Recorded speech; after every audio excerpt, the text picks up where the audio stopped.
அஸ்ஸலாமு அலைக்கும் வரஹ்மத்துல்லாஹி வபரகாத்துஹு. இன்னல் ஹம்துலில்லாஹ் ஸலாத்து வஸ்ஸலாமு அலா ரசூலில்லாஹ் முஹம்மது இப்னு அப்துல்லாஹ் அம்மாபாத். அன்பிற்குரிய சகோதரர்களே, அறிவிப்பாளர் வரிசையிலே ஆதாரபூர்வமாக அமைந்த செய்திகளாக இருந்தாலும் அல் குர்ஆனுடைய அடிப்படை கருத்துக்களுக்கு மாற்றமாக வந்தால் அந்த செய்திகளை மறுத்துவிட வேண்டும் என்ற ஒரு நிலைப்பாட்டை நாம் அறிவித்து வருகிறோம். நமது இந்த நிலைப்பாட்டுக்கு மாற்று கருத்து கொள்ளக்கூடியவர்கள் பலதரப்பட்ட மறுப்புரைகளை பேசி வெளியிட்டு வருகிறார்கள். அந்த வரிசையிலே சிலாபத்தை சேர்ந்த சகோதரர் சதாத் அவர்களும் சாலிம் ரலியல்லாஹு அவர்கள் தொடர்புடைய பால்குடி சம்பந்தப்பட்ட செய்தி எந்த வகையிலும் அல் குர்ஆனுடன் முரண்படவில்லை என்று விளக்கம் அளிக்கக்கூடிய விதத்திலே ஒரு வீடியோவை வெளியிட்டிருக்கிறார். அந்த வீடியோவிலே அவர் நம்முடைய தரப்புக்கு எதிரான சில வாதங்களை முன்வைத்திருக்கிறார். அந்த வாதங்கள் என்னவென்பதையும் அவற்றுக்கான நமது தரப்பில் உள்ள பதில்களையும் இன்ஷா அல்லாஹ் இந்த வீடியோவிலே நாம் பார்க்கவிருக்கிறோம். அன்பிற்குரிய சகோதரர்களே, முதலாவதாக சகோதரர் சதாத் அவர்கள் என்ன வாதத்தை முன்வைக்கிறார் என்று சொன்னா, அல் குர்ஆனிலே பால்குடி சம்பந்தமாக வரக்கூடிய செய்திகள் ஒரு தாய் தன்னுடைய பெற்ற குழந்தைகளுக்கு பாலூட்டுவது தொடர்பாக வரக்கூடிய செய்திகள் என்றும், சாலிம் ரலியல்லாஹு அவர்கள் மற்றும் சஹலா ரலியல்லாஹு அவர்கள் சம்பந்தப்படுகின்ற செய்தி பெற்ற பிள்ளைகள் அல்லாத மற்றவர்களை மஹ்ரமாக்கி கொள்வது தொடர்புபடக்கூடிய செய்தி என்றும், எனவே அல் குர்ஆனுக்கு முரண்படுகிறது என்று சாலிம் ரலியல்லாஹு அவர்கள் தொடர்புபடக்கூடிய செய்தியை மறுப்பது, அந்த ஒப்பிடுதல் தவறானது என்பதுதான் சதாத் அவர்களுடைய வாதமாக இருக்கிறது. அதை அவர் எவ்வாறு கூறுகிறார் என்று பாருங்கள். பிரதானமாக வைக்கிற ரெண்டு வாதங்கள், ஒன்று வந்து இந்த செய்தி குர்ஆனுக்கு முரண் என்று சொல்றாங்க. அப்போ அதுக்கு ஆதாரமாக சூரத்துல் பக்கராவுடைய 233வது வசனத்தை காட்டுறாங்க. இந்த வசனத்துக்கு முரண் சொல்ல, அது என்ன வசனம்னு இன்ஷா அல்லாஹ் அடுத்து பார்ப்போம். 233 பக்கரா இதை காட்டுறாங்க. அடுத்தது லுக்மானுடைய 14வது வசனத்தை காட்டுறாங்க. இந்த ரெண்டு வசனத்துக்கும் இந்த ஹதீஸ் முரண் என்றாங்க. அப்போ இது ஒரு வாதம். ஏன் முரண் என்று கேட்டால், பால் குடி என்பது 2 வயதுக்குட்பட்டது தான். 2 வயதுக்கு மேல் பால் குடி உறவு என்று இது மார்க்கத்தில் கிடையாது. அப்படி அல்லாஹ் தஆலா குர்ஆனில் சொல்லவும் இல்லை. அந்த வசனங்களுக்கு இது முரணாக இருக்கிறது. இது வளர்ந்த ஒருத்தருக்கு பால் கொடுக்குமாறு நபி சொன்னதாக சொல்லப்பட்டிருக்குது. எனவே 2 வயதுக்கு உட்பட்டவங்களுக்கு தான் பால் குடி இருக்குது, 2 வயதுக்கு மேல் பால் கொடுக்கக்கூடாதுன்னு குர்ஆன் சொல்லுது இந்த 2 வசனங்கள்ல. எனவே அந்த குர்ஆன் வசனங்களுக்கு இது முரண் என்று ஒரு வாதம் வைக்கிறாங்க. குர்ஆன் என்னத்தை சொல்லுது? பெற்ற தாய் தன் குழந்தைக்கு 2 வயது வரைக்கும் பாலூட்ட வேண்டும் என்று சொல்லுது. ஹதீஸ் ஒன்று சொல்லுது, பெறாத ஒரு பெண் பெறாத ஒரு ஆணுக்கு பாலூட்டுவதன் மூலம் மஹ்ரம் உறவை ஏற்படுத்துவதை பற்றி சொல்லுது. ஹதீஸ் மஹ்ரம் உறவை பற்றி பேசுது. குர்ஆன் தாய் தன் குழந்தைக்கு செய்ய வேண்டிய கடமையை பற்றி பேசுது. ரெண்டுக்கும் பொதுவாக இருக்கிற ஒரு அம்சம் என்னது? பால்குடி என்று சொல்லக்கூடிய ஒரு அம்சம் இதில் பொதுவாக இருக்குது. அந்த ஒரு அம்சத்தை வச்சுத்தான் குர்ஆனுக்கு முரண் சொல்லி இவங்க இன்னைக்கு என்ன செய்ய பார்க்குறாங்க? இந்த ஹதீஸை விஹாரப்படுத்த பார்க்குறாங்க. ஆக இது குர்ஆனுக்கு முரண் இல்லை. இது மொட்டத்தலை, இது முழங்கால். இது குர்ஆனுக்கு முரண் எப்படி வசனம் இருந்திருக்குன்னு கேட்டால், மஹ்ரம் உறவை பால்குடி மூலம் ஏற்படுத்துகிற சார்ந்த வசனம் ஏதும் இருந்தால் அந்த வசனத்தை காட்டி சொல்லணும். சஹலாவுடைய பிரச்சனை சஹலா பெற்ற பிள்ளைக்கு சஹலா எத்தனை வருஷம் பால் கொடுக்கணும்ன்றதில்ல பிரச்சனை. வளர்ந்த ஒரு ஆணுக்கு மஹ்ரம் இல்லாத ஒருத்தனை மஹ்ரம் ஆக்குறது பற்றின பிரச்சனை.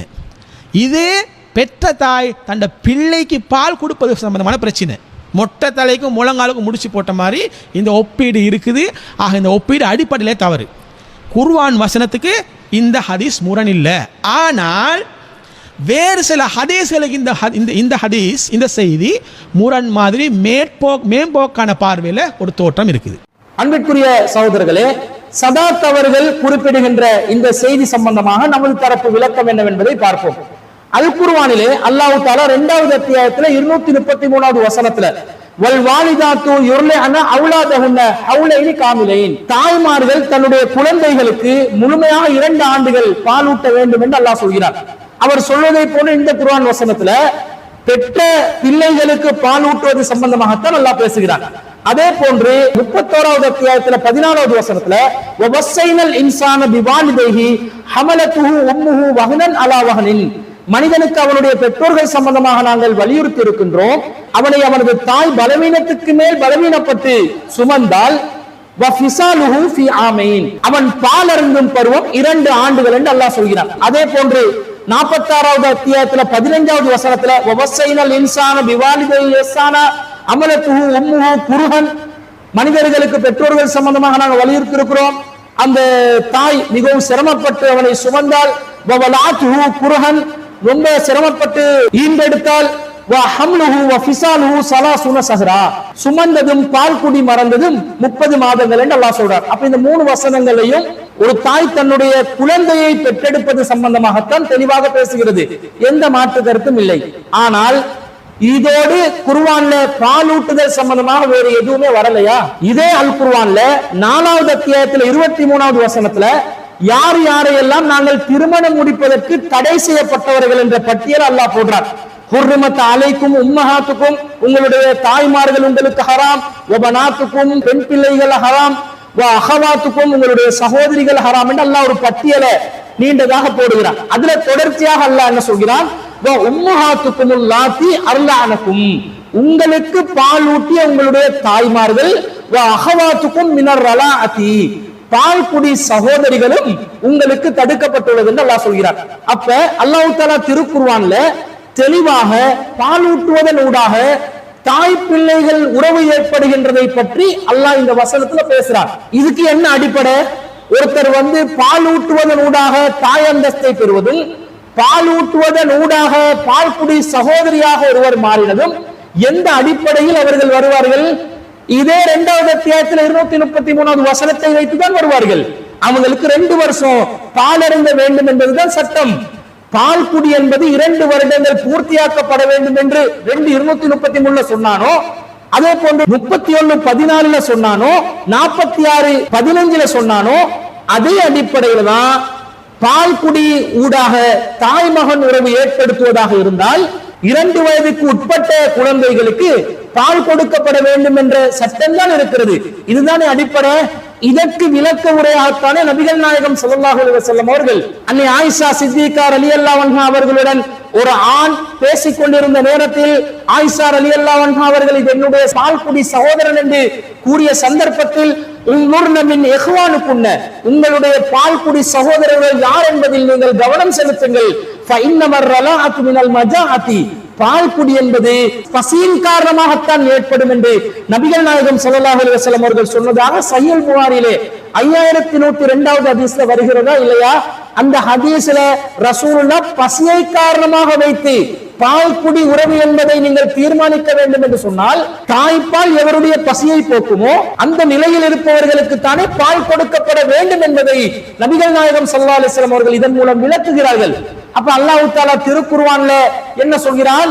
நீங்கள் 2 வயதுக்கு உட்பட்ட குழந்தைகளுக்கு பால் ஊட்டணும் என்று அல்லாஹ் சொல்றான். அது பெற்ற தாய் தன்னுடைய சொந்த பிள்ளைகளுக்காக இருந்தாலும் சரி, பால் குடி உறவினூடாக தாய் மகன் உறவு ஏற்படக்கூடியவர்களாக இருந்தாலும் சரி, அவர்களும் மகரமான உறவை ஏற்படுத்திக் கொள்ள வேண்டும் என்று சொன்னால், யாரு பாலை தன்னுடைய பசியை போக்கக்கூடிய முழு உணவாக வைத்துக் கொள்வார்களோ அப்படிப்பட்ட நிலையில் இருப்பவர்களுக்கு தானே பால் கொடுக்கப்பட வேண்டும் என்பது அந்த வசனங்களுக்கு இந்த ஹதீஸ் விளக்கமாக வந்திருப்பதை நாம் தெளிவாக பார்க்கக்கூடியதாக இருக்கிறதா இல்லையா?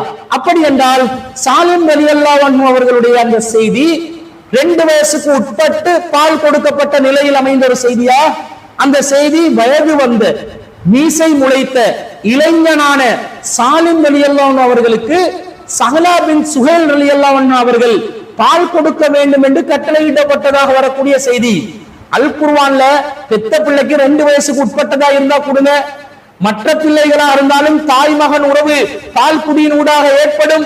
அது ரசூல் ஸல்லல்லாஹு அலைஹி வஸல்லம் சொல்றாங்க 2 வயதுக்கு உட்பட்ட நிலையில் தான் வரும் என்ற பசிய போக்குற நிலையில யார் இருப்பாங்களோ அவங்களுக்கு தான் அந்த நிலை ஏற்படும் என்றெல்லாம் சொன்ன பிறகு இந்த குர்ஆன் வசனத்தில் உள்ள வழிகாட்டலுக்கு மாற்றமாக, நபிகள் நாயகத்தினுடைய வழிகாட்டலுக்கு மாற்றமாக இளைஞர் ஒருவருக்கு பால் கொடுக்க வேண்டும் என்று சொல்வது எவ்வளவு பெரிய தவறா இருக்குது. அது குர்ஆனுக்கு மாற்றம் வருகிறதா இல்லையா? அல்லாஹ்வுடைய தெளிவான கட்டளைகளுக்கு மாற்றமாக வருகிறதா இல்லையா? அப்ப குர்ஆனுக்கு இது முரண்படவில்லை என்று எப்படி இவர் வாங்கிடலாம்? தெளிவாக குர்ஆனுடைய சட்டத்துக்கு முரண்படுவதாகத்தான் இருக்கிறது. அன்பிற்குரியவர்களே, அடுத்ததாக பாருங்கள், சகோதரர் சதாத் அவர்கள் என்ன சொல்கிறார் தெரியுமா? பால் குடி சம்பந்தமாக வரக்கூடிய சாலிம் ரலியல்லாஹு அன்ஹு அவர்களுடைய செய்தி குழந்தைகள் அல்லாத வயதுக்கு வந்த இளைஞர்களுக்கு பால் கொடுக்கப்படுவதை பற்றி பேசுகிறது. ஆனா ஆயிஷா ரலியல்லாஹு அன்ஹா அவர்கள் தன்னுடைய பால்குடி சகோதரர் என்று ஒருவரை அறிமுகப்படுத்திய நேரத்தில் உங்களுடைய பால்குடி சகோதரர்கள் யார் என்று நீங்கள் ஆராய்ந்து கொள்ளுங்கள் என்று ஆயிஷா ரலியல்லாஹு அன்ஹா அவர்களுக்கு சொன்னார்களே, அந்த செய்தியில இன்னமர் ரலாஅத்து மினல் மஜாஅதி, பால்குடி என்பது பசியை போக்குவதற்காக பால் அருந்துவதனால் தான் ஏற்படும் என்று வருகிறது. இந்த ரெண்டு செய்தியும் தெளிவாக ஒன்றுக்கொண்டு முரண்படக்கூடிய நிலையில் தான் இருக்கிறது என்று சகோதரர் சதாத் அவர்களே தெளிவாக ஒப்புதல் வாக்கு மூலம் அளிப்பதை நாம் பார்க்கிறோம். அது உண்மை. இதை குர்ஆனுக்கு முரண் சொல்லாதீங்க, வேணா ஹதீஸுக்கு முரண் சொல்லுங்க. அதில் ஒரு நியாயம் இருக்குது என்றால் இந்த ஹதீஸ் வேற பல ஹதீஸ்களுக்கு, அதுவும் ஆதாரபூர்வமான ஹதீஸ்கள், நேர்முரண் மாதிரி ஒரு தோற்றம் இருக்குது. ஆயிஷா நாயகி வீட்டில் இருக்கிற நேரம் ரசூலுல்லாஹ்வுக்கு தெரியாத ஒரு ஆணோட இருக்கிறாங்க. அப்போ இவங்க பால்குடி சகோதரத்துவம் உறவு இருக்கிறதா இவங்க நம்பிக்கொண்டு இருக்கிறாங்க. இருந்துச்சா இல்லையா தெரியாது, ஹதீஸில் சொல்லப்படலை. ரசூலுல்லாஹ் திடீர்னு கேட்குறாங்க யார் ஆயிஷாவே, என் பால்குடி சகோதரன்.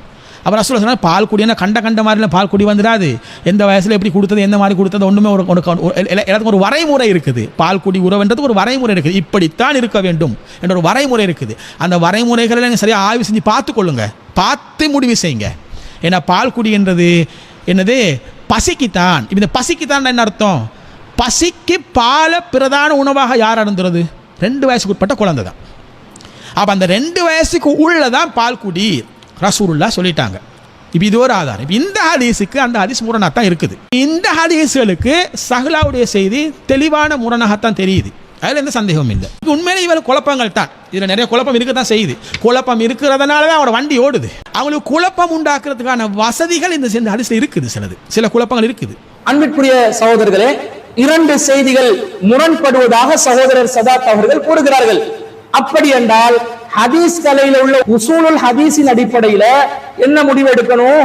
இதா தஆரலா தசாகதா, 2 ஒன்றுக்கொண்டு முரண்பட்டு வந்தால் 2ம் விழுந்து விடும். இதுதானே ஹதீஸ் கலையில உள்ள உசூல். சதாத் அவர்கள் தெளிவாக சொல்கிறார், சாலிம் ரலியல்லாஹு அன்ஹு அவர்களுடைய பால்குடி செய்தியும் அன்னை ஆயிஷா ரலியல்லாஹு அன்ஹா அவர்கள் அறிவிக்கக்கூடிய ஃபைன்னமர் ரலாஅத்து மினல் மஜாஅத்தி என்று வரக்கூடிய செய்தியும் ஒன்றுக்கொண்டு முரண்படத்தான் செய்கிறது.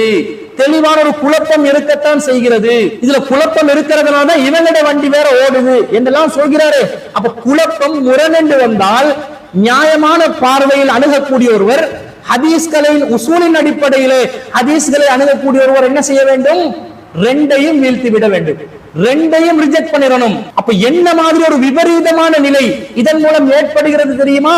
ஒரு கட்டுக்கதையை பாதுகாப்பதற்காக மிக நம்பகமான அறிவிப்பாளர் வரிசையில் வந்திருக்கக்கூடிய அல் குர்ஆனுக்கு எந்த விதத்திலும் முரண்படாமல் அல் குர்ஆனுக்கு விளக்கமாக வந்தக்கூடிய ஒரு செய்தியையே மறுக்கக்கூடிய நிலைக்கு சதாத் அவர்கள் சென்று விட்டார்களா இல்லையா?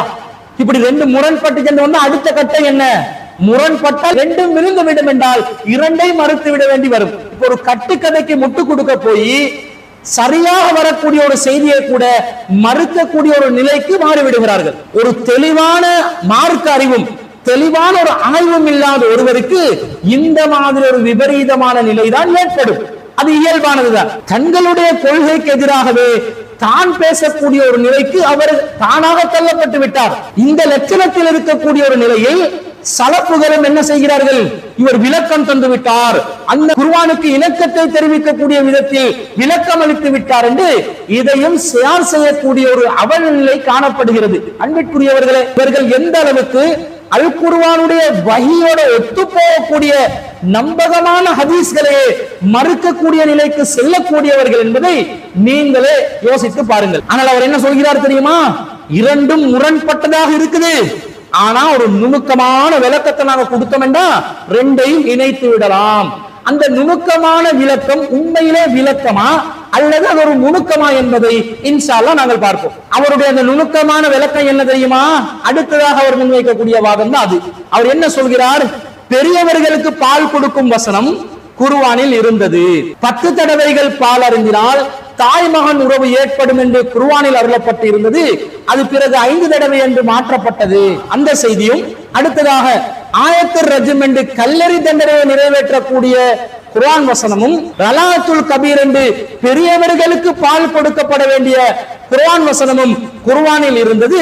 அது ஆயிஷா ரலியல்லாஹு அன்ஹா அவர்களுடைய கட்டிலுக்கு அடியில வைத்திருந்த நிலையில் ஒரு செம்மறியாடு வந்து அந்த ஏடுகளை தின்றுவிட்டு சென்றது என்று வரக்கூடிய இரண்டு செய்திகளையும் இணைத்து இதற்கு ஒரு நுணுக்கமான விளக்கம் கொடுக்கலாம் என்று சதாத் அவர்கள் கூறுகிறார்கள். இந்த ஹதீஸை புரியறதுக்கு சில நுணுக்கங்கள் தேவைன்னு அர்த்தம். அந்த நுணுக்கங்கள் இல்லாத மக்கள் இவரை குழப்பத்தை உண்மையை நம்பி ஹதீஸை மறுக்க ஆரம்பிச்சிருவாங்க. இன்னைக்கு நாங்கள் செய்ய போகிற வேலைன்னு கேட்டால் அந்த நுணுக்கத்தை புரிஞ்சுக்கொள்றது தான். பால் குடி சம்பந்தமாக குர்ஆனில் 2 சட்டங்கள் இருந்தது, ஒரு சட்டம் இல்லை, 2 சட்டங்கள் குர்ஆனில் இருந்தது. முதலாவது சட்டம் என்னன்னு சொன்னால், ஒரு பெண், ஒரு குழந்தையை பெற்ற ஒரு பெண் அவள் தாயான உடன் தன் குழந்தைக்கு எவ்வாறு பாலூட்ட வேண்டும், எவ்வளவு காலம் பாலூட்ட வேண்டும், இதை சொல்லக்கூடிய ஒரு சட்டம். இது எங்கே இருக்குது? இதுதான் அவங்க மேற்கோள் காட்டின வசனங்கள் இருக்குது. பக்கரால 133, லுக்மானில் 14, இது ரெண்டுலேயும் சொல்லப்படுறேன்னு கேட்டால், ஒரு குழந்தையை பெற்ற தாய் தன்ற குழந்தைக்கு செய்ய வேண்டிய கடமை, எவ்வளவு காலம் பாலூட்ட வேண்டும். இது ஒரு சட்டம், பால் குடி சம்பந்தப்பட்ட ஒரு சட்டம் குர்ஆனில். இது இன்னொரு சட்டம் இருந்தது என்று கேட்டால், மஹ்ரம் அல்லாத ஒருவரை, அது சிறுவனோ வளர்ந்தவரோ, மஹ்ரம் அல்லாத ஒருவரை பால்குடி மூலம் மஹ்ரமாக்குதல் சம்பந்தப்பட்ட சட்டம். இப்படியும் ஒரு சட்டம் குர்ஆனில் இருந்தது. சரியா? இது வந்து குழந்தை 2 வயசுக்குள்ளதான் 2 வயசுக்கு மேலதான் சரி, எந்த பாகுபாடும் இல்லாமல் அனைவருக்கும் பொதுவானதாக வயசு எல்லை வித்தியாசம் இல்லாமல் ஒரு சட்டம் குர்ஆனில் இருந்தது. ஆனால் இன்னைக்கு அந்த வசனம் குர்ஆனில் இல்லை. ஏன் இல்லை என்றால் அந்த வசனம் இன்னைக்கு மறக்கடிக்கப்பட்டாச்சு. அதுக்கான ஆதாரம் தான் நாங்கள் ஏற்கனவே ஒரு உரையில் பார்த்தோம். நீங்கள் இந்த தொடரில் முந்தின உரையில் நாங்கள் பார்த்தோம். மறக்கடிக்கப்பட்ட வசனங்கள் பார்த்தீங்கன்னா ஆயிஷா ரலியல்லாஹு அன்ஹா ரிவாயத்தில் வரக்கூடிய செய்தி. அந்த ரிவாயத்தை திரும்ப வாசிக்கிறோம், இங்கே ஞாபகப்படுத்துகிறோம். இது முஸ்லீமில் வரக்கூடிய 2876வது செய்தி சொல்லு. ஆயிஷா ரலியல்லாஹு அறிவிக்கிறாங்க, 10 தடவை பால் அருந்தினால் தான் பால் குடி உறவு உண்டாகும் என்ற வசனம் குர்ஆனில் அருளப்பட்டிருந்தது. பின்னர் 10 தடவைகள் என்பது 5 தடவைகள் என்று மாற்றப்பட்டது. இவ்வசனம் குர்ஆனில் ஓதப்பட்டு வந்த போதே நபி அவர்கள் வஃபாத்தானார்கள். இந்த ஹதீஸை இவங்க மறுக்கிறாங்க. அடுத்த ரிவாயத் அஹ்மதில் வரக்கூடிய ரிவாயத் 20112வது செய்தி ஆயிஷா ரலியல்லாஹு அறிவிக்கிறாங்க, கல்லெறிந்து கொள்ளப்பட வேண்டும் என்ற வசனமும் பருவ வயதை அடைந்தவருக்கு 10 முறை பால் புகட்ட வேண்டும் என்ற வசனமும், பருவ வயதை அடைந்தவருக்கு 10 முறை பால் புகட்ட வேண்டும் என்ற வசனமும் இறக்கப்பட்டது குர்ஆனில். எனது வீட்டில் உள்ள கட்டிலுக்கு அடியில் ஒரு தாளில் அவை இருந்தது. நபி ஸல்லல்லாஹு அலைஹி வஸல்லம் அவர்கள் வஃபாத்தான கால பகுதியில் வந்து அவங்களோட விஷயத்தில் கவனம் செலுத்தியதுனால வீட்டுக்குள்ளே வந்த ஒரு பிராணி செம்மறி ஆட்டுக்குட்டி அதை சாப்பிட்டுட்டுது. இதையும் தான் அவங்க மறுக்கிறாங்க. அப்போ இந்த 2 ஹதீஸும் என்னத்தை சொல்லுதுன்னு கேட்டால், 2வது சட்டம் இருந்திருக்கு குர்ஆனில், இன்னைக்கு இல்லை. ஏன் இல்லை? அல்லாஹ் மறக்கடிச்சிருக்கிறான். அப்போ இந்த சாலிம்ட விஷயத்தில் சஹ்லாவுக்கு ரசூல் ஸல்லல்லாஹு அலைஹி வஸல்லம் சொன்னாங்களே, அருளீஹி பால் குடுன்னு சொன்னாங்களே, அது சொன்னது மனோயிச்சலை சொல்லவும் இல்லை, இஷ்டத்துக்கு கூட்டடிக்கவும் இல்லை, அது கட்டுக்கதையும் அல்ல. எந்த வசனம் மறக்கடிக்கப்பட்டதா இங்கே சொல்லப்படுதோ அந்த வசனத்தின் பிரகாரம் வழங்கப்பட்ட தீர்ப்பது. சஹ்லா போய் சாலிமுக்கிட்ட இந்த சாலிமுடைய பிரச்சனை ரசூலுல்லாஹி சொல்கிற நேரம் இந்த மறக்கடிக்கப்பட்ட பால் குடி வசனம் இருக்கு இல்லையா, இந்த வசனத்தின் அடிப்படையில் தான் சாலிமுக்கு பால் கொடுக்க சொன்னார்கள். இதுதான் உண்மை. சரியா? பிற்காலத்தில் இந்த வசனத்தில் சட்டம் மாற்றப்பட்டாச்சு, வசனம் மறக்கடிக்கப்பட்டாச்சு. அந்த ஹதீஸ்ல ரசூலுல்லாஹ் சொன்ன தீர்ப்பு இந்த மறக்கடிக்கப்பட்ட வசனத்தை அடிப்படையாக கொண்டு வழங்கப்பட்ட தீர்ப்பு. அந்த வசனத்துக்கான தஃப்சீர் தான் இந்த ஹதீஸ். அப்போ வளர்ந்தோருக்கு பால் குடி இல்லைன்னு சொல்லி பிறகு சட்டம் மாற்றப்பட்டுட்டு, அப்போ அதுக்கு பிறகு மாற்றப்பட்ட பிறகுதான் மற்ற ஹதீஸ்கள் எல்லாம் சொல்லப்பட்டது. அன்பிற்குரியவர்களே, என்ன சொல்கிறார் என்று பாருங்கள். ஒரு நுணுக்கமான விளக்கம் என்று சொல்லி அவர் என்ன விளக்கம் கொடுக்க வர்றார் தெரியுமா? பால்குடி சம்பந்தப்பட்ட ஹதீஸ்கள் ஒன்று கொண்டு முரண்பட்ட மாதிரி ஒரு தோற்றம் அளிக்குது. அந்த முரண்பாடை நீக்கிறதா இருந்தா நாங்க இந்த 2 ஹதீஸை கொண்டுதான் முரண்பாட்டை நீக்கலாம். பெரியவர்களுக்கு பால் கொடுக்கப்பட வேண்டும் என்றும் குர்ஆன்ல கூறப்பட்டு இருந்தது. பிறகு அந்த சட்டம் மறக்கடிக்கப்பட்டுருச்சு. அப்ப பெரியவர்களுக்கு பால் கொடுக்கப்பட வேண்டும் என்ற ஒரு சட்டம் இருந்த காலத்துலதான் சஹ்லா ரலியல்லாஹு அன்ஹா அவர்களுக்கு ரசூல் ஸல்லல்லாஹு அலைஹி வஸல்லம் அவர்கள் சாலிமுக்கு பால் கொடுங்க என்று கட்டளையிட்டார்கள். இந்த சலுகை அல்லாஹ் சஹாபாக்களுக்கு ஆரம்பத்துல கொடுத்திருந்தான், பிறகு அதை மாத்திட்டான். இதுக்கு பிறகு யாருக்கு இது பொருந்தாது என்ற மாதிரி ஒரு விளக்கத்தை நாங்கள் எடுத்துக்கொண்டால் இந்த ஹதீசுகள் எல்லாத்தையும் முரண்படாத விதத்தில் நாங்கள் விளக்கம் அளித்து ஏற்றுக்கொள்ளலாம் என்பதுதான் அவருடைய வாதமாக இருக்கிறது. அன்பிற்குரியவர்களே, ஒரு சுவரை கட்டிவிட்டுதான் ஓவியத்தை வரைய வேண்டும். இவர் எந்த ஹதீசுகளை தன்னுடைய நுணுக்கமான விளக்கத்திற்கு ஆதாரமாக வைக்கிறாரோ அந்த செய்திகளே கட்டுக்கதைகள் என்று நாம் சொல்லி வருகிறோம். சாலிம் ரலியல்லாஹு அன்ஹு அவர்கள் சம்பந்தப்பட்ட செய்தியை நாங்கள் கட்டுக்கதை என்று சொல்கிறோம். குறிப்பிட்ட 10 தடவை பால் அருந்தப்பட வேண்டும் என்று குர்ஆனில் அருளப்பட்டு இருந்து பிறகு 5 தடவையாக மாற்றப்பட்டது என்று வருகிறது. இதையும் நாங்கள் கட்டுக்கதை என்று சொல்கிறோம். அதே போன்று ஆயத்துர் ரஜ்மும் பெரியவர்களுக்கு பால் புகட்டுவது சம்பந்தமான வசனம் குர்ஆனில் இருந்தது. செம்மறியாடுவது திண்டு போனதனால அந்த குர்ஆன் வசனம் காணாமல் போனதாக வருகிறது. அதையும் நாங்கள் கட்டுக்கதை என்று சொல்கிறோம். மூன்றும் கட்டுக்கதைகளாக இருக்கும் பொழுது அந்த கட்டுக்கதைகளை வச்சு இவர் எப்படி விளக்கத்தை நிறுவலாம்? ஒரு சுவரை எழுப்பி விட்டுதானே ஓவியத்தை வரைய வேண்டும். அஸ்திவாரம் பலமாக இருக்கணுமா இல்லையா? பேஸ்மெண்டே வீக்காக இருக்கக்கூடிய நேரத்துல அதன் மூலமாக ஒரு வாதத்தை எப்படி நிறுவலாம்? எது அடிப்படையான சர்ச்சையாக இருக்கிறதோ அந்த அடிப்படையான சர்ச்சைக்கு விளக்கம் கொடுப்பதற்காக இன்னும் மிக அடிப்படையான சர்ச்சையாக இருக்கக்கூடிய ஒரு செய்தியை முன்வைப்பது இவர்களுடைய நிலைப்பாட்டில் இவர்கள் தடுமாற்றத்தில் இருக்கிறார்கள் என்பது மிக உறுதியாக படம் பிடித்து காட்டுகிறது. ஒரு வாதத்திற்கு 10 தடவை பால் அருந்தினால் தாய்மகன் உறவு ஏற்படும் என்ற செய்தி 5 தடவைகளாக மாற்றப்பட்டதாக வரக்கூடிய செய்தி நாம் ஏற்றுக்கொள்வதாக வைத்துக் கொள்வோம். அந்த செய்தியில பெற்ற பிள்ளைகள் அல்லாத மற்ற பிள்ளைகளுக்கு பால் கொடுப்பது சம்பந்தமாக வரக்கூடிய சட்டம் தான் என்று ஏதாவது குறிப்பு அந்த செய்தியில் இடம்பெறுகிறதா? அந்த செய்தியில என்ன வருகிறது? கான ஃபீமா உன்சில மினல் குர்ஆனி அஸ்ருல் ஆத்தின் மௌலூமாத்தின் யுஹர்ரின, குறிப்பிட்ட 10 தடவைகள் பால் அருந்தினால் தான் தாய்மகன் உறவு ஏற்படும் என்று குர்ஆனில் அருளப்பட்டு இருந்தது. சும்ம நுஸஹன பிஹம்சின் மாலூமாத், பிறகு குறிப்பிட்ட 5 தடவைகள் பால் அருந்தினால் தான் தாய்மகன் உறவு ஏற்படும் என்று அது மாற்றப்பட்டது என்று அந்த செய்தியில வருகிறது. இந்த செய்தியில பெரியவர்களுக்கு பால் புகட்டப்பட வேண்டும் ஏதாவது வாசகம் இடம்பெறுகிறதா? எந்த வாசகமும் இடம்பெறவில்லை. அப்ப இவராக இட்டு கட்டி மனோ இச்சையின் அடிப்படையிலே இந்த செய்தியில இடம்பெறாத ஒன்றை துணிந்து அவராக என்ன செய்கிறார்? இடம்பெற்றதாக பொய் சொல்கிறார் என்று அர்த்தம். அந்த செய்தியில் அப்படி எந்த ஒரு வாசகமும் வரவில்லை. அடுத்தது அன்பிற்குரியவர்களே, இந்த செய்தியை நாங்கள் ஏற்றுக்கொள்ளவில்லை என்று அறிவிக்கிறோம். எதனால் அறிவிக்கின்றோம்? இது சாதாரண ஒரு நிலை இருக்கக்கூடிய செய்தியா? எவ்வளவு பாரதூரமான ஒரு செய்தி! என்னென்ன வாசகங்கள் எல்லாம் இடம்பெறுகிறது!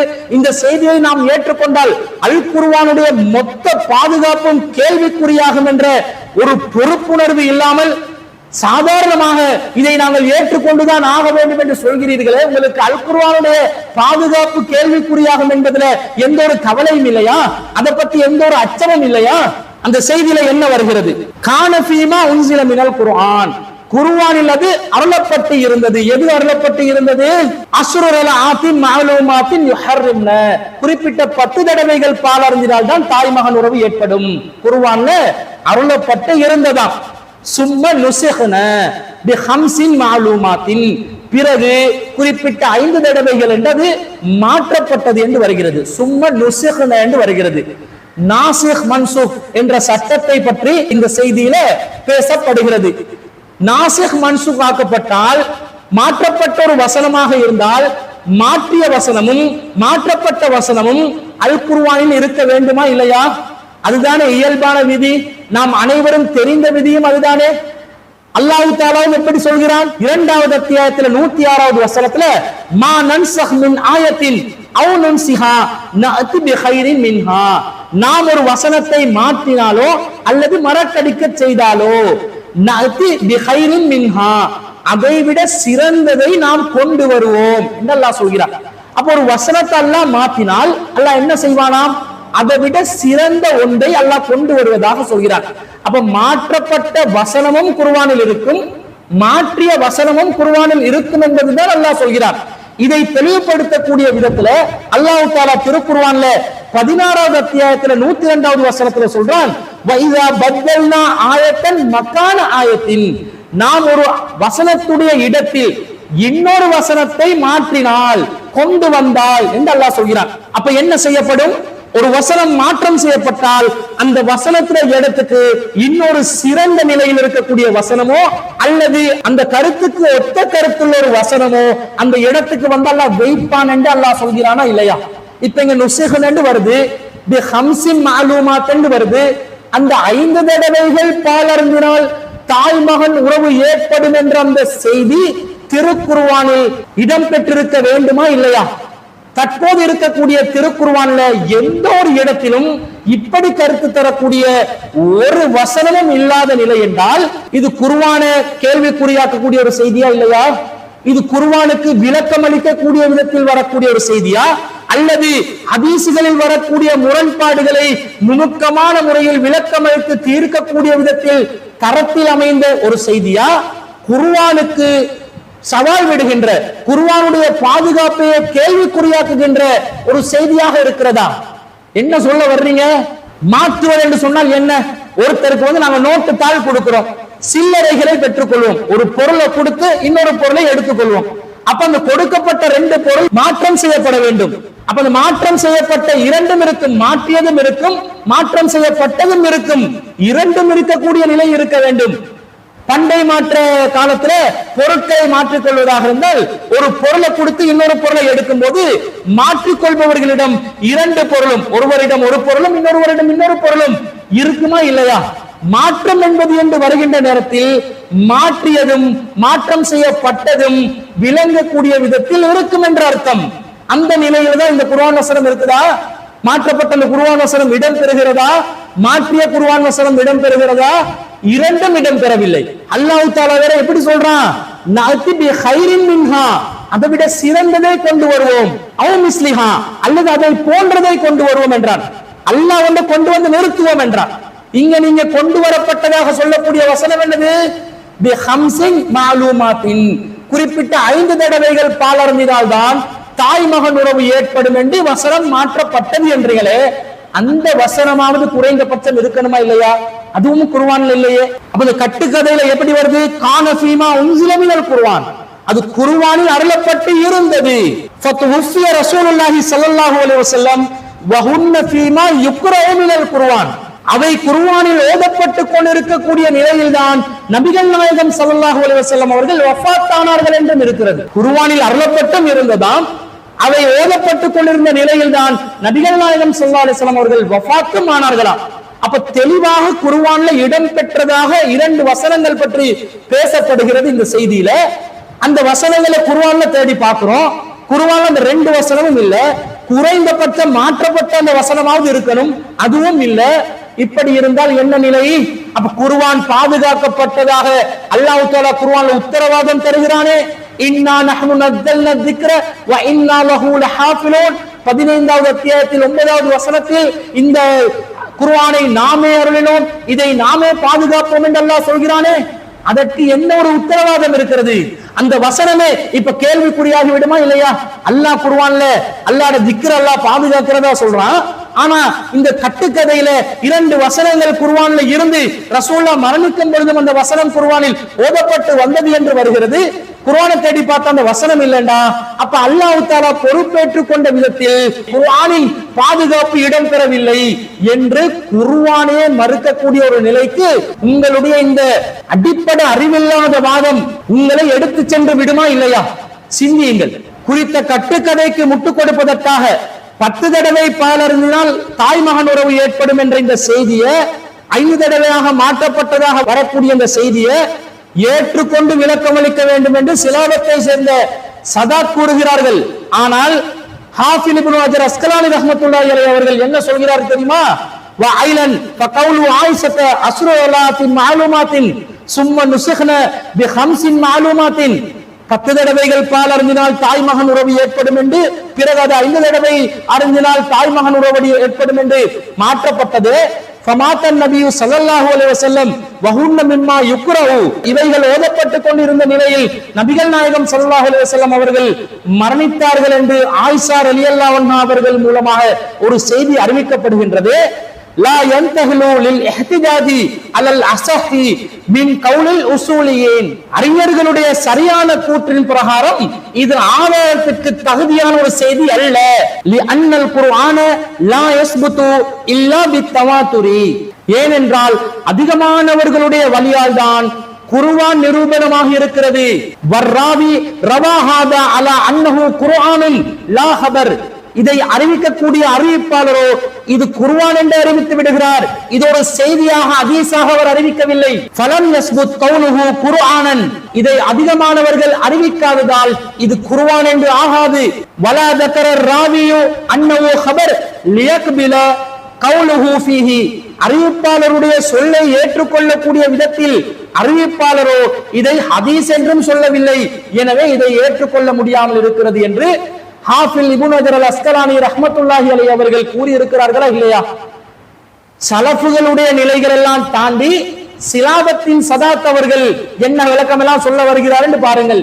ஏதோ ஒரு கட்டுக்கதை முத்தவாத்திரான குர்ஆனுடைய செய்திக்கு மாற்றமா இருக்குது, இது குர்ஆன் என்று வேற அறிவிப்பாளர் அறிவிக்கிறார், அப்படி என்றால் குர்ஆனில் இருக்க வேண்டும், குர்ஆனிலும் இல்லாததனால இதை ஹதீஸ் என்று அவர் சொல்லாமல் அறிவித்து இருக்கும் காரணத்தினால் இந்த செய்தியை ஏற்றுக்கொள்ள முடியாத நிலையில், ஆதாரத்துக்கு தகுதியில்லாத நிலையில் தான் இருக்கிறது என்று இமாம் ஹாஃபில் இப்னு ஹஜர் அல் அஸ்கலானி ரஹ்மத்துல்லாஹி அவர்களே சொல்லி இருக்கிறார். ஆனால் இந்த நுணுக்கமான விளக்கம் தர வந்த சிலாபத்தை சேர்ந்த சதாத் அவர்கள் என்ன சொல்கிறார் தெரியுமா? சாலிம் ரலியல்லாஹு அவர்களுடைய செய்தியை பாதுகாக்கிறதுக்கு முட்டு கொடுக்கிறதுக்கு இந்த 10 தடவை பால் அருந்தினால் என்று வரக்கூடிய செய்தியை நீங்க விளக்கமா எடுத்துக்கோங்க.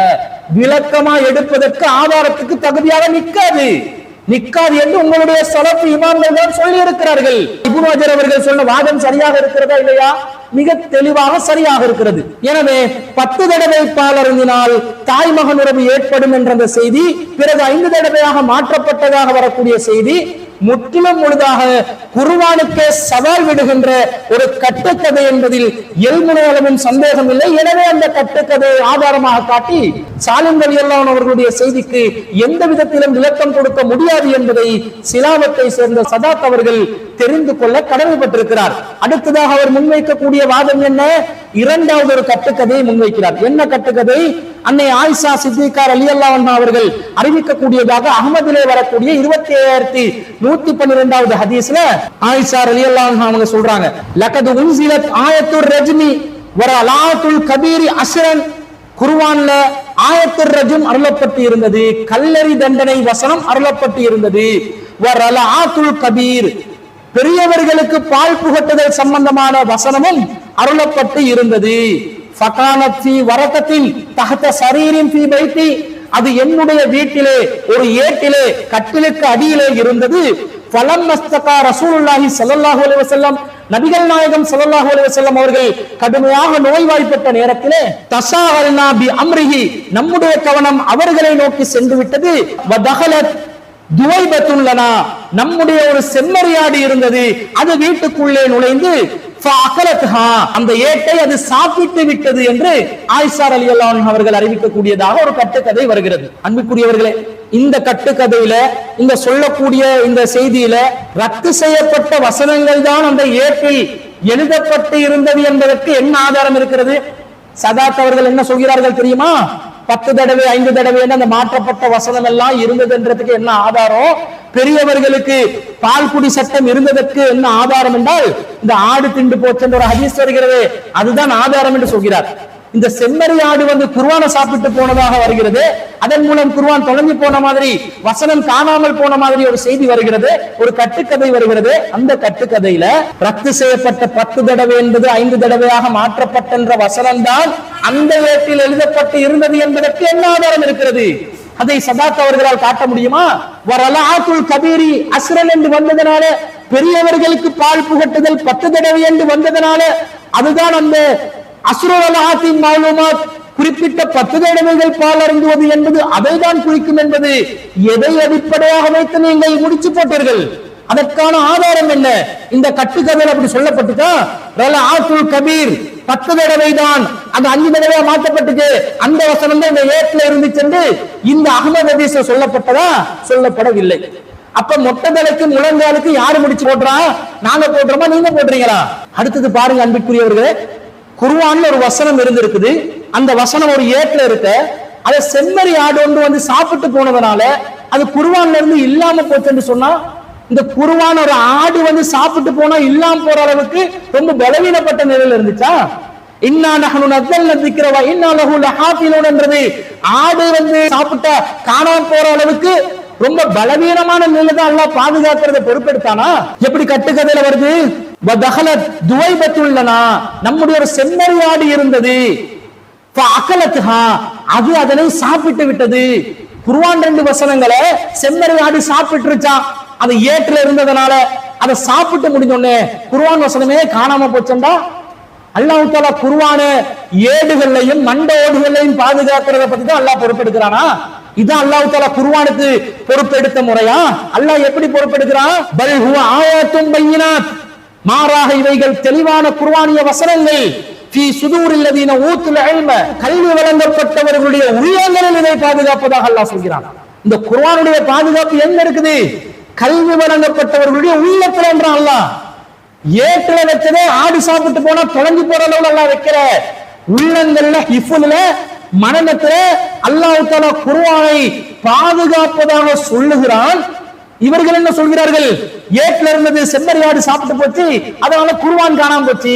இந்த மாதிரி குர்ஆனுடைய பாதுகாப்பு இருந்தா இந்த இஸ்லாமே கேள்விக்குறியாக இருக்குமா இல்லையா? ஒவ்வொருத்தரும் அவனோட கையில வச்சிருக்கக்கூடிய முசாஃப்ல ஒவ்வொரு தாளா ஆடு திண்டு போயிட்டு, மாடு திண்டு போயிட்டு, செம்மறியாடு திண்டு போச்சுன்னு சொன்னா மொத்த குர்ஆனும் காணாம போயிருமே. இதான் குர்ஆன் பாதுகாப்பு சம்பந்தப்பட்ட உங்களுடைய நம்பிக்கையா?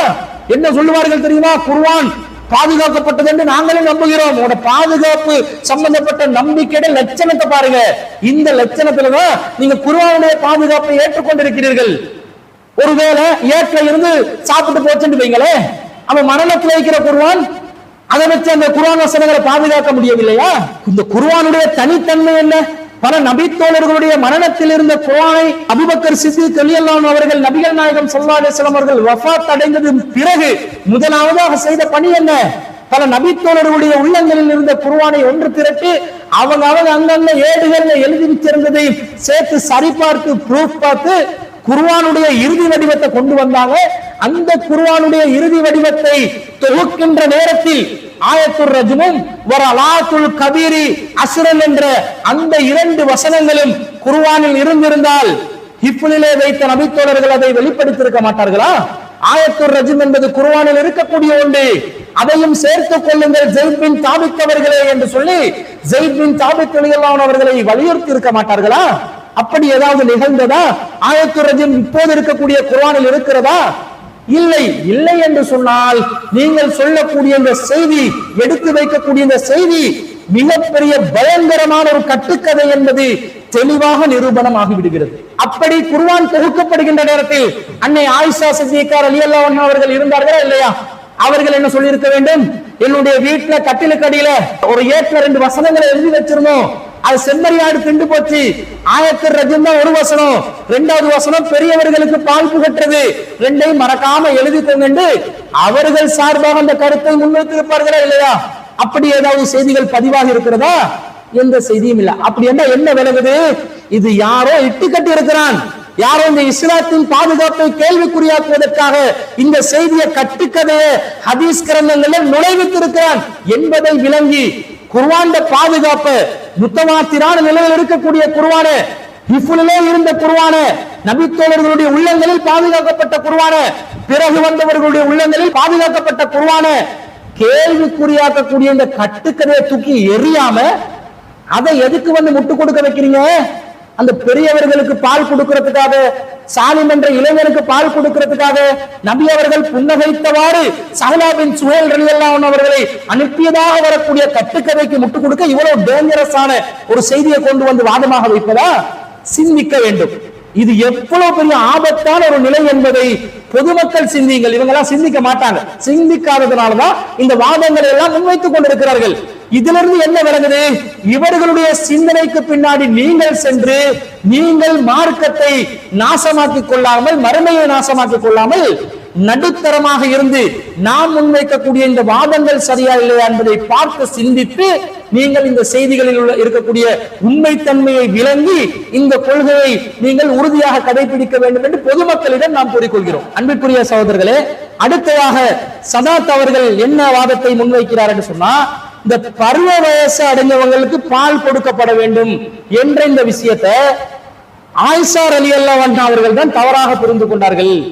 நபிகள் நாயகத்தினுடைய ஏனைய மனைவிமார்கள் எல்லாம் அதை சரியா புரிஞ்சு கொண்டாங்க.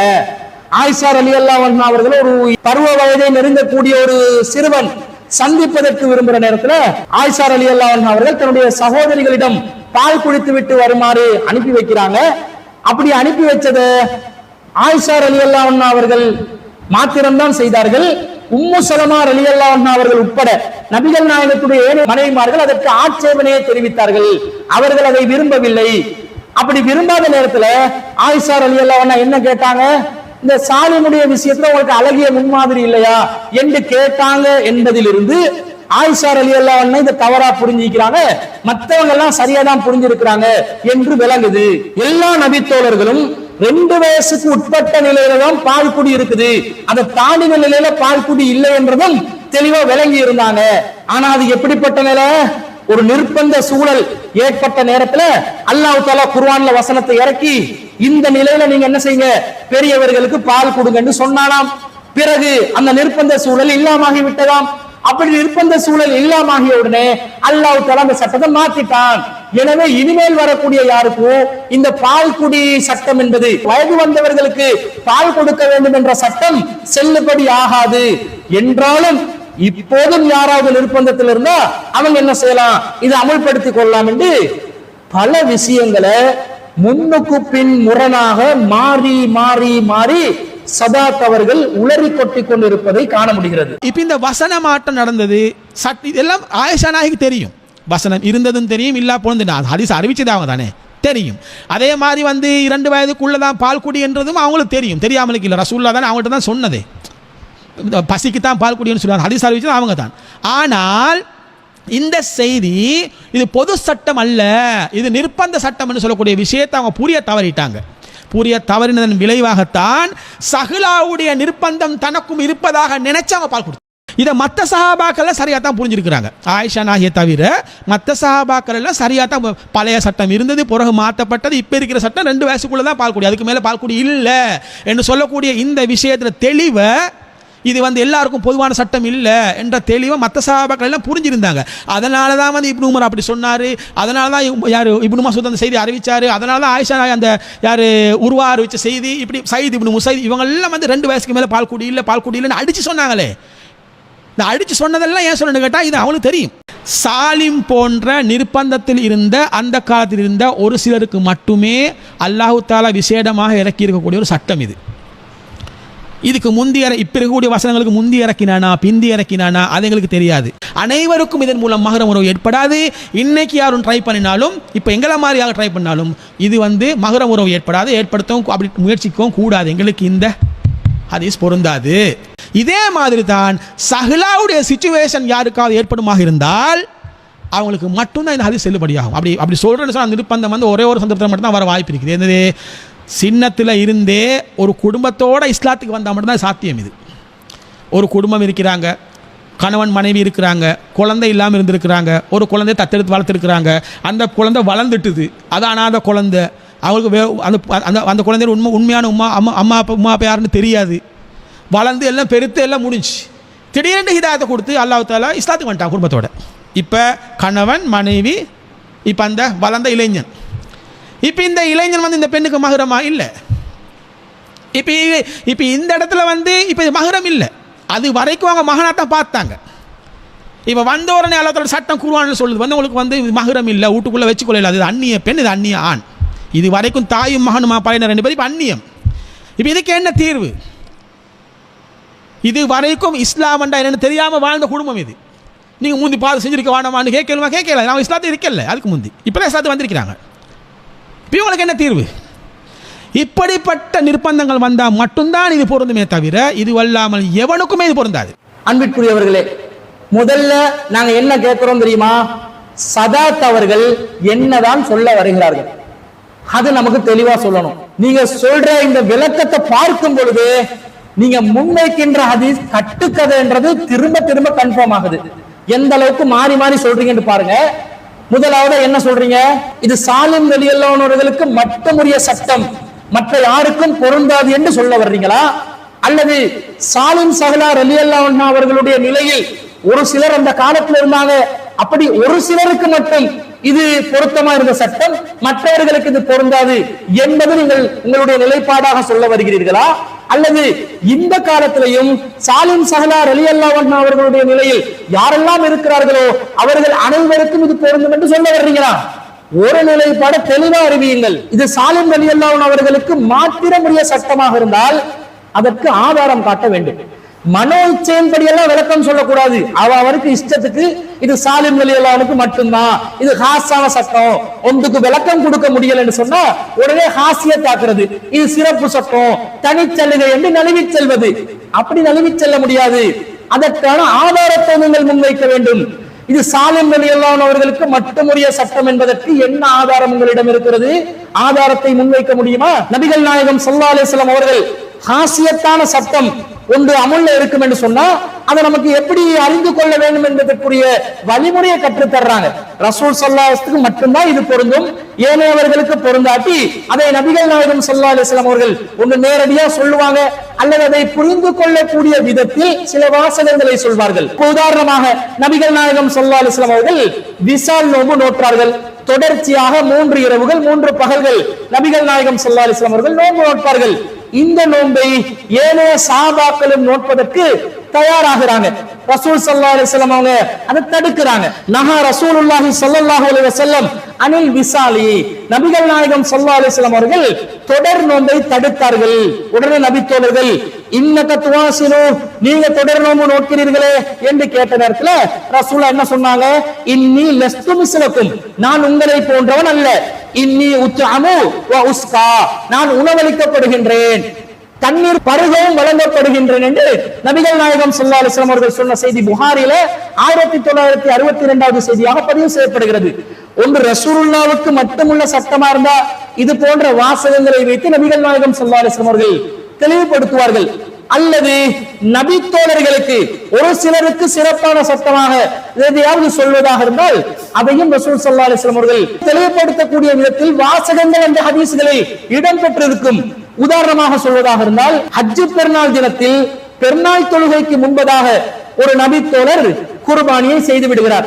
நபிகள் நாயகம் ஸல்லல்லாஹு அலைஹி வஸல்லம் அவர்கள் வமன் நஸக கப்ல ஸலாத்தி ஃபஇன்னஹு கப்ல ஸலாத்தி வலா நுஸ்தலஹு, யார் ஒருவர் தொழுகைக்கு முன்பதாக குர்பானியை செய்து விடுகிறாரோ அவர் சாதாரண குர்பானியை தான் செய்து விட்டார், அவர் உல்ஹியாவை நிறைவேற்றவில்லை என்று ரசூல் ஸல்லல்லாஹு அலைஹி வஸல்லம் அவர்கள் சொன்ன உடனே அபூ புர்தத் இப்னு நியார் என்று சொல்லக்கூடிய நபி தோழர் சொல்கிறார், யா ரசூலல்லாஹி ஃபஇன்ன இந்தனா அனாகல்லனா ஜதஅதன், அல்லாஹ்வின் தூதரே நம்மிடம் ஜதஉடைய நிலையில் இருக்கக்கூடிய ஒரு ஆட்டுக்குட்டி தான் இருக்கிறது, என்ன செய்வது என்று கேட்ட நேரத்தில் ரசூல் ஸல்லல்லாஹு அலைஹி வஸல்லம் வந்து அதை நீங்கள் குர்பானியாக நிறைவேற்றலாம் என்று சொன்னார்கள்.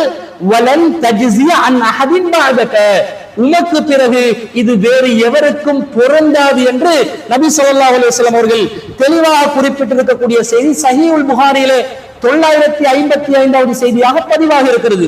ஒரு நபி தோழருக்கு ஒரு விஷயத்தை சிறப்பு சட்டமா ஆக்குவதாக இருந்தாலும் ரசூலுல்லாஹ் அதை உத்தரவிடுவார்கள் அல்லது அந்த விஷயத்தை புரியக்கூடிய விதத்தில் வாசகங்கள் அந்த ஹதீஸிலே இடம் பெற்றிருக்கும். அப்படி இந்த சாலிம் ரலியல்லாஹு அன்ஹு அவர்களுடைய செய்தியில வந்ததா? வரவில்லை. இப்ப நபிகள் நாயகம் ஸல்லல்லாஹு அலைஹி வஸல்லம் அவர்கள் ஒரு காரியத்தை செஞ்சா அது நாங்க அவங்களுக்கு தனிச்சிறப்பு என்று எடுக்கிறதா பொது சட்டம் என்று எடுக்கிறதா? நபி ஸல்லல்லாஹு அலைஹி வஸல்லம் அவர்கள் நோன்பு நோற்ற நிலையில் மனைவியுடன் நெருக்கமாக இருப்பார்கள் என்று செய்தி வருகிறது. உடனடியாக நோன்பு நோற்றவர்கள் மனைவியிடம் நெருக்கமாக இருப்பது என்பது நபிகள் நாயகம் ஸல்லல்லாஹு அலைஹி வஸல்லம் அவர்களுக்கு மட்டும்தான் பொருந்தும், அது ஹாசியத்தான சட்டம், ஏனையவர்களுக்கு பொருந்தாது என்று ஒருத்தர் சொன்னா என்ன பதில் சொல்வீர்கள்? அந்த செய்தியில ரசூல் ஸல்லல்லாஹு அலைஹி வஸல்லம் அவர்களுக்கு மாத்திரமுரிய சட்டம் என்பதற்கு என்ன ஆதாரம் இருக்கிறது என்று கேட்பீங்களா இல்லையா? அதே கேள்விதான் திருப்பி கேட்கிறோம். இந்த கேள்வி எல்லா விஷயத்திலையும் கேட்கலாம். என்ன கேட்கலாம்? நெஞ்சில தக்பீர் கட்டுறோம் தொழுகையில, ரசூல் ஸல்லல்லாஹு அலைஹி வஸல்லம் மட்டும் உரிய சட்டம் ஒருத்தர் வாதிடுறான், என்ன சொல்லுவோம்? ஆதாரம் என்ன? அந்த நெஞ்சில தக்பீர் கட்டுற செய்தியில இது ரசூலுல்லாஹ்வுக்குரிய சட்டம் என்பதற்கு என்ன ஆதாரம் இருக்குது? இந்த வாசகத்தை உங்களுக்கு பதில் இல்லைன்னு வந்தா ஹாசியத்தான சட்டம், ஹாசியத்தான சட்டம், தனிச்சட்டம், பொது சட்டம் இல்லைன்னு நீங்க பதில் இல்லாமல் நலிவு போவதற்கு இதை கேடயமாக பயன்படுத்தினால் மொத்த இஸ்லாத்தில் உள்ள அனைத்து சட்டத்துக்கும் ஒருவர் வாதிடலாம், இது ஹாசியத்தான சட்டம், இது ரசூலுல்லாஹ்வுக்குரிய சட்டம், நாங்கள் செய்ய வேண்டியது இல்லை என்று வாதிட்டா இஸ்லாமே நாசமா போயிருமா இல்லையா? அப்ப இந்த வழியை திறக்க முடியாது. நபிகள் நாயகத்துக்கு தனி சட்டமாக இருந்தாலும் நபித்தோழருக்கு தனி சட்டமா இருந்தாலும் ஆதாரங்களை முன்வைத்து நிரூபித்து காட்டாத பட்சத்தில் அது ஹாசியத்தான சட்டத்துக்குள்ள வராது என்பது தெளிவான ஒரு நிலைப்பாடாக இருக்கிறது. திரும்ப உடனடியாக தலக்குப்புற விழுந்து என்ன சொல்றீங்க, இது சாலிம் சஹலா ரலியல்லாஹு அவர்களுடைய நிலையில் அந்த காலத்தில் வாழ்ந்த ஒரு சிலருக்கு விசேடமாக அருளப்பட்ட சட்டம் என்று உடனடியாக மாறி பேசுறீங்க. இதுக்கு என்ன ஆதாரம் இருக்குது? நீங்களே சொல்றீங்க. அகமதுல வரக்கூடிய 25,125வது செய்தியில ஆயிஷா ரலியல்லாஹு அன்ஹா அவர்கள் கானத் ஆயிஷத்து தஅமுரு அஹவாத்திஹா வ பனாத்தி அஹவாத்திஹா ஐ யுர்லிஅன மன் அஹ்பப்த, தன்னை யார் சந்திக்க விரும்புகிறார்களோ அவர்களுக்கு தன்னுடைய சகோதரிகளிடமும் சகோதரிகளுடைய புதல்விகளிடமும் சென்று பால் குடித்து வருமாறு ஆயிஷா ரலியல்லாஹு அன்ஹா அவர்கள் கட்டளையிடுவார்கள் என்று வருகின்ற நேரத்தில் ரசூலுல்லாஹ்வுடைய மனைவிமார்கள் உம்மு சலமா ரலியல்லாஹு அன்ஹா அவர்கள் உட்பட ஏனைய மனைவிமார்கள் எல்லாம் இத கண்டிச்சாங்க. இத அவங்க விரும்பல. அவங்க எப்படி கண்டிச்சாங்களா, வஅபத் உம்மு சலமத வஸாயிரு அஸ்வாஜின் நபி ஸல்லல்லாஹு அலைஹி வஸல்லம், உம்மு சலமா ரலியல்லாஹு அன்ஹா அவர்கள் உட்பட நபிகள் நாயகத்தின் ஏனைய அனைத்து மனைவிமார்களும் இதை மறுத்தார்கள்.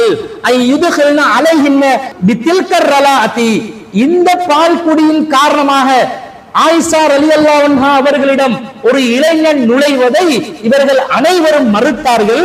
அவங்க என்ன சொன்னாங்களா, வகுல்ன லி ஆயிஷத வல்லாஹி மா நத்ரி லஅல்லஹா கானத் ருஹ்ஸத்தன் மின் ரசூலில்லாஹி ஸல்லல்லாஹு அலைஹி வஸல்லம் மின் தூனின் நாஸ், இது ஏழை மனிதர்களுக்கு பொருந்தாமல் சாலிம் ரலியல்லாஹு அன்ஹு அவர்களுக்கு மாத்திரமுள்ள சட்டம் தான் என்று நாங்கள் கருதுகிறோம் என்று உம்மு சலமா ரலியல்லாஹு அன்ஹா அவர்கள் உட்பட ரசூலுல்லாஹ்வுடைய மனைவிமார்கள் ஆயிஷா ரலியல்லாஹு அன்ஹா அவர்களுக்கு சொன்னதாக ஒரு செய்தியில வருது. அதை நீங்களும் சொல்கிறீர்கள். அப்படி என்ன, இது சாலிம் ரலியல்லாஹு அன்ஹுக்கு மட்டுமுள்ள சட்டமாகத்தான் இருந்ததாக ரசூலுடைய மனைவிமார்கள் விளங்கி வச்சிருந்தாங்க என்று நீங்க ஒரு கட்டுக்கதை ஆதாரமா காட்டி சொல்வதில் இடம் பெற்றிருக்கும் பொழுது எப்படி அந்த காலத்திலிருந்து ஒரு சிலருக்கு இது சிறப்பு சட்டமாக இருந்தது என்று எப்படி நீங்க திரும்ப மாறி பேசலாம்? முரண்பாடா இல்லையா? தெளிவாக முரண்படுகிறீர்கள். திரும்ப தலக்குப்புற விழுந்து என்ன சொல்றாரு தெரியுமா, சாலிம் சஹலா ரலியல்லாஹு அன்ஹு அவர்களின் சிச்சுவேஷன்ல இருக்கும், நிர்பந்தத்தில் இருக்கும், இந்த காலத்தில் இருக்கிறவங்களுக்கு இது பொருந்தும். ஒருத்தர் இஸ்லாத்துக்கு வருகிறார் என்று வைத்துக் கொள்வோம். இப்ப அவங்க வளர்ப்பு பிள்ளைய சொந்த பிள்ளையா பார்த்துட்டாங்க. இஸ்லாத்துக்கு வந்த பிறகு அவங்க வளர்ப்பு பிள்ளை சொந்த பிள்ளையாக மாட்டாங்க. இப்ப என்ன செய்வது? இவங்களும் சாலிம் சஹலா ரலியல்லாஹு அன்ஹு அவர்களுடைய அந்த நிர்பந்தத்தில் இருந்தவர்கள். அப்ப இவங்க என்ன செய்யலாம், இந்த சிச்சுவேஷன்ல இதை அமுல்படுத்தலாம் என்று சொல்கிறார். இது எப்படி சரியாகும்? அல்லாஹ் ரப்புல் ஆலமீன் ஒரு சட்டத்தை இறுதி சட்டமாக நிறைவேற்றிய பிறகு எப்படி இது ஏனையவர்களுக்கு சட்டமாக சொல்லலாம்? இந்த வாதப்படி, உங்களுடைய கருத்துப்படி ஆரம்பத்துல பெரியவர்களுக்கு பால் குடி சட்டம் என்று இருந்து பிறகு அது மாற்றப்பட்டு மறக்கடிக்கப்பட்டு பிறகு குழந்தைகள் பெற்ற குழந்தைகளாக இருந்தாலும் மற்ற குழந்தைகளாக இருந்தாலும் 2 வயதுக்கு உட்பட்டவர்களுக்கு மாத்திரம்தான் பால் கொடுக்கும் சட்டம் இருக்கிறது என்று இஸ்லாம் ஒரு தீர்வை நிறுவிய பிறகு எப்படி ஏனையவர்கள் சாலிம் சஹலா ரலியல்லாஹு அன்ஹு அவர்களுடைய நிர்பந்தத்தில் இருப்பதனால் அதற்கு மாற்றமான ஒரு சட்டத்தை நடைமுறைப்படுத்தலாம் என்று உங்களுக்கே முரணாக நீங்கள் எப்படி வாதிட முடிந்தது? இப்ப முரண்பாட்டின் மொத்த உருவமாக சிலாபத்தை சேர்ந்த சதாத் அவர்கள் இருப்பதை தெளிவாக விளங்க முடிகிறதா இல்லையா? ஒருத்தன் குடிக்கிறான், இவனுக்கு குடிப்பழக்கத்தை நிறுத்தணும், அவனுக்கு நாங்க என்ன சட்டம் சொல்லணும்? இஸ்லாம் கட்டங்கட்டமாக குடிப்பழக்கத்தை நிறுத்தியதற்கு ஆரம்பத்தில் தொழுகைக்கு நெருங்கும் பொழுது குடிக்காதீர்கள், பிறகு நீங்கள் குடிப்பழக்கத்தை விட்டு விலகிவிடுங்கள் என்று கட்டங்கட்டமாக அல்லாஹ் குடிப்பழக்கத்தை விட்டு விலகி வச்ச மாதிரி ஒருத்தர் குடிக்கிறார் என்று சொன்னா நீங்க பள்ளிவாசலுக்கு வரும்போது மட்டும் குடிக்காம வாங்க என்று சொல்வதா, அல்லது இறுதி செய்யப்பட்ட சட்டம் பஜ்தனிபூஹு, அதனை விட்டு நீங்கள் விலகிவிடுங்கள் என்று அல்லாஹ் தஆலா உத்தரவிடுகிறானே, அந்த சட்டத்தை சொல்லணுமா? எந்த சட்டத்தை குடிப்பழக்கத்தில் உள்ளவனுக்கு சொல்லணும்? இறுதி சட்டத்தை தான் சொல்ல வேண்டும். எது இஸ்லாம் ஒரு சட்டமாக முடிவாக்கியதோ அந்த சட்டத்தை தான் அனைவருக்கும் பொதுவான சட்டமாக நாங்கள் சொல்ல வேண்டும். அதுக்கு மாற்றமாக கட்டங்கட்டமா இருந்தது, மாற்றப்பட்டு இருந்தது, அந்த மாதிரி கட்டங்கட்டமா இவங்களை மாற்றுவோம் என்று நாங்களும் கட்டங்கட்டமா அவங்களுக்கு சட்டம் சொல்ல முடியுமா? சொல்ல முடியாது. இதே போன்றுதான் வளர்ப்பு பிள்ளை விஷயத்துல அந்த சட்டம் உங்கவாதப்படி ஆரம்பத்தில் இருந்ததாக வைத்துக் கொண்டாலும் அது பிறகு மாற்றப்பட்டு இனி இல்லை என்று ஆகிவிட்டால் எவருக்கும் எந்த காலத்திலும் எப்போதும் பொருந்தாது என்று இறுதியாக எந்த சட்டம் அமலுக்கு வந்ததோ அந்த சட்டம் தான் நாங்கள் அமல்படுத்த வேண்டும் என்ற கட்டளை தான் அந்த இஸ்லாத்தை தழுவிய சகோதரனுக்கும் நாங்கள் வழிகாட்டுதலாக கொடுக்க வேண்டுமே தவிர அதை மாற்றக்கூடிய அதிகாரம் உங்களுக்கும் கிடையாது, எனக்கும் கிடையாது, இந்த உலகத்துல எவனுக்கும் கிடையாது. நபிகள் நாயகம் ஸல்லல்லாஹு அலைஹி வஸல்லம் அவர்களுக்கு வளர்ப்பு பிள்ளை பிரச்சனை இருக்கவில்லையா? நபி ஸல்லல்லாஹு அலைஹி வஸல்லம் அவர்கள் ஸைத் ரலியல்லாஹு அன்ஹு அவர்களை எந்த அளவுக்கு நேசித்தார்கள், அந்த ஸைத் ரலியல்லாஹு அன்ஹு அவர்களை ஸைத் பின் முஹம்மது என்று சொல்லக்கூடிய அளவுக்கு நபிகளார் சொந்த பிள்ளையாக கருதி சொந்த பிள்ளையுடைய அந்தஸ்திலே நபிகள் நாயகம் ஸல்லல்லாஹு அலைஹி வஸல்லம் அவர்கள் வளர்த்தார்கள். இந்த வளர்ப்பு பிள்ளை என்பது சொந்த பிள்ளையாக்கப்பட மாட்டாது என்று குர்ஆன் வசனம் அருளப்பட்ட பிறகு இதை மாற்றுவதற்காக ரசூலுல்லாஹ் என்ன செய்ய முயற்சி செஞ்சாங்களா? ஏதாவது குறுக்கு வழியை பயன்படுத்தினாங்களா? அல்லது நீ என்னுடைய பிள்ளை என்று அல்லாஹ் அறிவித்து விட்டான், அல்லாஹ் அறிவித்த பிறகு அதுதான் சட்டம், நானும் அதை தான் கடைபிடிக்க வேண்டும், நீயும் அதுதான் கடைபிடிக்க வேண்டும் என்று அல்லாஹ்வின் சட்டத்தை மக்களுக்கு வழங்கப்படுத்தினாங்களா? எதை செய்தார்கள்? நபிகள் நாயகம் மிகவும் நேசித்த ஸைத் விஷயத்திலேயே எந்த குறுக்கு வழியும் கையாளாத நேரத்தில் சஹ்லா ரலியல்லாஹு அன்ஹாக்கு மட்டும் இந்த மாதிரி ஒரு குறுக்கு வழியை சொல்லி கொடுத்ததாக சொல்றீங்களே, இது எந்த வகையில் நியாயமானதாக இருக்கும்? சஹ்லா அவர்களும் வளர்ப்பு பிள்ளை விஷயத்தில் எந்த சங்கடம் ஏற்பட்டாலும் எது மார்க்கத்தில் சட்டமாக இருக்கிறதோ அந்த சட்டத்தை தான் அவர்களும் அமல்படுத்தி இருக்க வேண்டும். நபித்தோழர்கள் மீது நபித்தோழியர்கள் மீது நல்லெண்ணம் வைப்பவர்களாக இருந்தால் இந்த கட்டுக்கதையில் வரக்கூடிய விதத்தில் அவர்கள் குறுகிய வழியை அணுகியிருக்க மாட்டார்கள், அல்லாஹ்வின் சட்டத்தை அமல்படுத்தி இருப்பார்கள் என்று நாங்கள் நல்லெண்ணம் வைக்கின்றோம். அது அல்லாம வேறு வழியில அவங்களுக்கு தனியா சட்டம் சொன்னதாக சொன்னா இது அல்லாஹ்வின் தூதருடைய வழிமுறைக்கும் மாற்றமாக இருக்கிறது என்பது மிகவும் தெளிவாக நிரூபணமாகிக் கொண்டிருக்கிறது. அன்பிற்குரியவர்களே, அடுத்ததா பாருங்க, அல்லாஹ் தஆலா அசத்தியவாதிகள்ட்ட வாயிலிருந்து முரண்பாடுகளை வெளிப்படுத்துவான். அவங்களோட வாயிலிருந்து அவங்க சொல்லக்கூடிய கொள்கை தவறு என்பது அல்லாஹ் என்ன செய்வான்? நிரூபித்து விடுவான். அந்த மாதிரி ஒரு இடத்துல சதாத் அவர்களே சொல்கிறார்கள், அனைவருக்கும் இதன் மூலம் மஹரம் உறவு ஏற்படாது. இன்னைக்கு யாருக்கும் இந்த மாதிரி ட்ரை பண்ணாலும் இந்த மஹரம் உறவை அது ஏற்படுத்தாது, முயற்சிக்கவும் கூடாது. எனவே எந்த கிட்ட எல்லாம் இந்த மாதிரி கேட்க வந்துடாதீங்க, நாங்க இந்த சட்டம் இந்த காலத்துல நடைமுறைக்கு ஒத்து வராது, இது இல்லாத ஒரு சட்டம் என்று சொல்லுகிறோம் என்று அவரே தெளிவாக வாக்குமூலம் தருகிறார். அதையும் பாருங்கள். அனைவருக்கும் இதன் மூலம் மஹரம் உறவு ஏற்படாது. இன்னைக்கு யாரும் ட்ரை பண்ணினாலும், இப்ப எங்களை மாதிரியாக ட்ரை பண்ணாலும் இது மஹரம் உறவு ஏற்படாது, ஏற்படுத்தவும் அப்படி முயற்சிக்கவும் கூடாது, எங்களுக்கு இந்த ஹதீஸ் பொருந்தாது.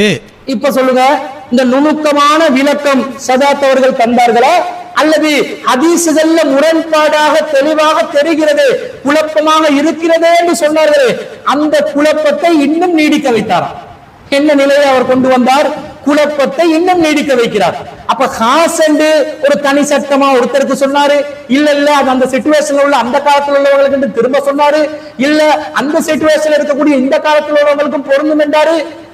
மதுஹப் இமாம்களும் சலஃபி இமாம்களும் ஹலஃபி இமாம்களும் எந்த இமாம்களும் இந்த சஹ்லா சாலிம் ரலியல்லாஹு அன்ஹு அவர்களுடைய விஷயத்துல சொல்லாத ஒரு புரியாத புதிரான விளக்கம் என்ற பெயரில் மொத்த குழப்பமான ஒரு செய்தியை தான் சதாத் அவர்கள் சொல்லி இருக்கிறாரே தவிர அதுல எந்த ஒரு நுணுக்கமான ஒரு தெளிவும் கிடைக்கவே இல்லை என்பது தெளிவாக நமக்கு புரிந்து கொள்ளலாம். இந்த காஸ் என்பதுல கூட எல்லா இமாம்களும் இது காஸ் தான் என்றதுல உறுதியான நிலைப்பாட்டில் இருந்தாங்களா? ஒவ்வொருத்தர் ஒவ்வொன்று சொன்னாங்க. அங்க பாருங்க, ஆயிஷா ரலியல்லாஹு அன்ஹா கூட இல்ல சஹ்லாட விஷயத்துல எனக்கும் தான் முன்மாதிரி இருக்குது, நானும் தான் அதை அமல்படுத்துவேன் என்று நீங்களே ஒரு கட்டுக்கதை ஆதாரமாக சொல்றீங்க. ஏழே மனைமார்கள் இல்லைன்றாங்க, இல்ல அது சாலிமுக்குரிய சட்டம் மட்டும்தான் அவங்க பேசுறாங்க. முரண்பட்டு இருக்கிறதா இல்லையா? உங்களுடைய கட்டுக்கதை பிரகாரம் காஸ் என்பதில் கூட நபித்தோழியர்கள் உம்மத்துல் மூமின்கள் மத்தியிலே கருத்து வேறுபாடு இருந்துச்சா இல்லையா? இது போன்றுதான் அணிஞர்கள் மத்தியில கூட இதுல விளக்கம் சொல்ற பேர்ல குழப்பமான செய்தி எப்படியாவது முட்டு கொடுத்து விளக்கம் சொல்ல பாக்குறாங்க. ஆனா விளக்கம் சொல்ல போறோம் என்ற பேர்ல ஒவ்வொன்றாக உளறி வைத்திருக்கிறார்கள். தெளிவான ஒரு நிலைப்பாடு அறிவிக்கவில்லை. ஒரு சிலர் ஹாஸ் என்னுவாங்க, சிலர் இந்த மாதிரி இல்ல என்னுவாங்க. இப்படி மாறி மாறி பேசக்கூடிய ஒரு நிலை இந்த செய்திக்கு வருது என்று சொன்னா அதுக்கு காரணம் இது வஹீன் வழிகாட்டல் மூலம் வந்த செய்தி அல்ல, குர்ஆனுக்கு முரண்பட்டு நிக்குது, குர்ஆனோட மோதுது. அதனால்தான் இவ்வளவு குழப்பங்களும் இவ்வளவு ஃபித்னாக்களும் இந்த கட்டுக்கதைகள்ல நிறைந்திருக்கிறது நாங்க பாக்குறோம். அப்படியே ஒரு வாதத்துக்கு ஏதாவது ஒரு விஷயத்துல விதிவிலக்கு கொடுப்பதாக இருந்தாலும் இஸ்லாம் எந்த சந்தர்ப்பத்திலும் மானக்கேடான விஷயத்துக்கு விதிவிலக்கு கொடுப்பதே கிடையாது. இஸ்லாத்துல எந்த ஒரு ஆதாரத்தையும் அதற்கு காட்ட முடியாது. அல்லாஹ் தஆலா திருக்குர்ஆன்ல 7:28 தெளிவா சொல்கிறான், குல் இன்னல்லாஹ லா யஅமுரு பில் ஃபஹ்ஷா. நபியை அறிவிங்க, அல்லாஹ் ஒருபோதும் ஃபஹ்ஸானதை ஏவ மாட்டான். ஃபஹ்ஸ் என்று சொன்னா இது மானக்கேடானது, அசிங்கமானது. திருமணத்தின் மூலம் நடக்கக்கூடிய ஒன்று, திருமணம் இல்லாம நடந்தது ஃபஹ்ஸ் ஆகும். பெண்ணோடு மோகம் கொள்ளக்கூடிய ஒரு காரியம் திருமணம் என்ற ஒப்பந்தம் மூலம் நடந்தா நல்ல காரியம், திருமணம் என்ற ஒப்பந்தம் இல்லாம நடந்தா அது ஃபஹ்ஸ் என்று அல்லாஹ் சொல்றான். இந்த அதுக்கு வித்தியாசத்துக்கு காரணம் ஒப்பந்தம் தான். ஒரு ஒப்பந்தம் இல்லாம நடக்கக்கூடிய ஒன்றை கூட அல்லாஹ் ஃபஹ்ஸ் தான் என்றான்.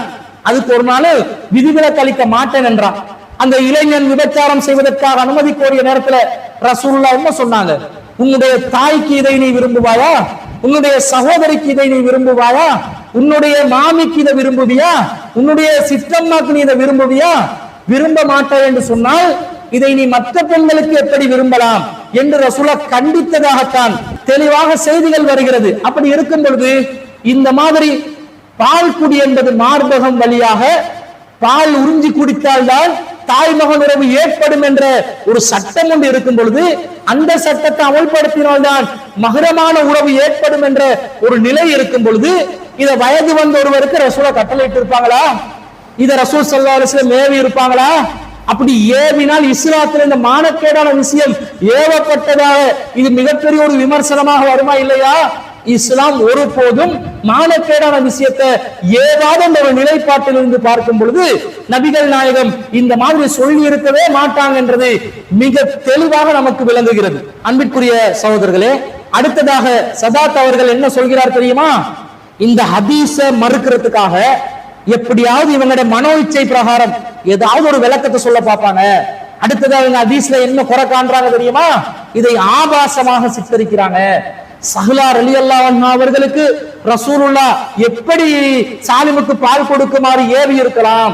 சாலிம் என்பவர் வயசுக்கு வந்தவர், தாடி முளைத்தவர், ஒரு இளைஞர், பெரியவராக இருக்கும் பொழுது எப்படி பால் கொடுக்குமாறு ரசூலுல்லாஹ் கட்டளையிட்டு இருக்கலாம்? மார்பகம் வழியாக பால் கொடுப்பதனூடாக ஒரு அசிங்கமான செயல் ஏற்படுமா இல்லையா என்று இந்த செய்தியில இல்லாத ஒரு ஆபாசத்தை இவங்களாக உண்டு பண்ண பாக்குறாங்க, இவங்களாக கற்பனையாக முன்வைக்க பாக்குறாங்க என்பது சதாத் அவர்களுடைய வாதமாக இருக்கிறது.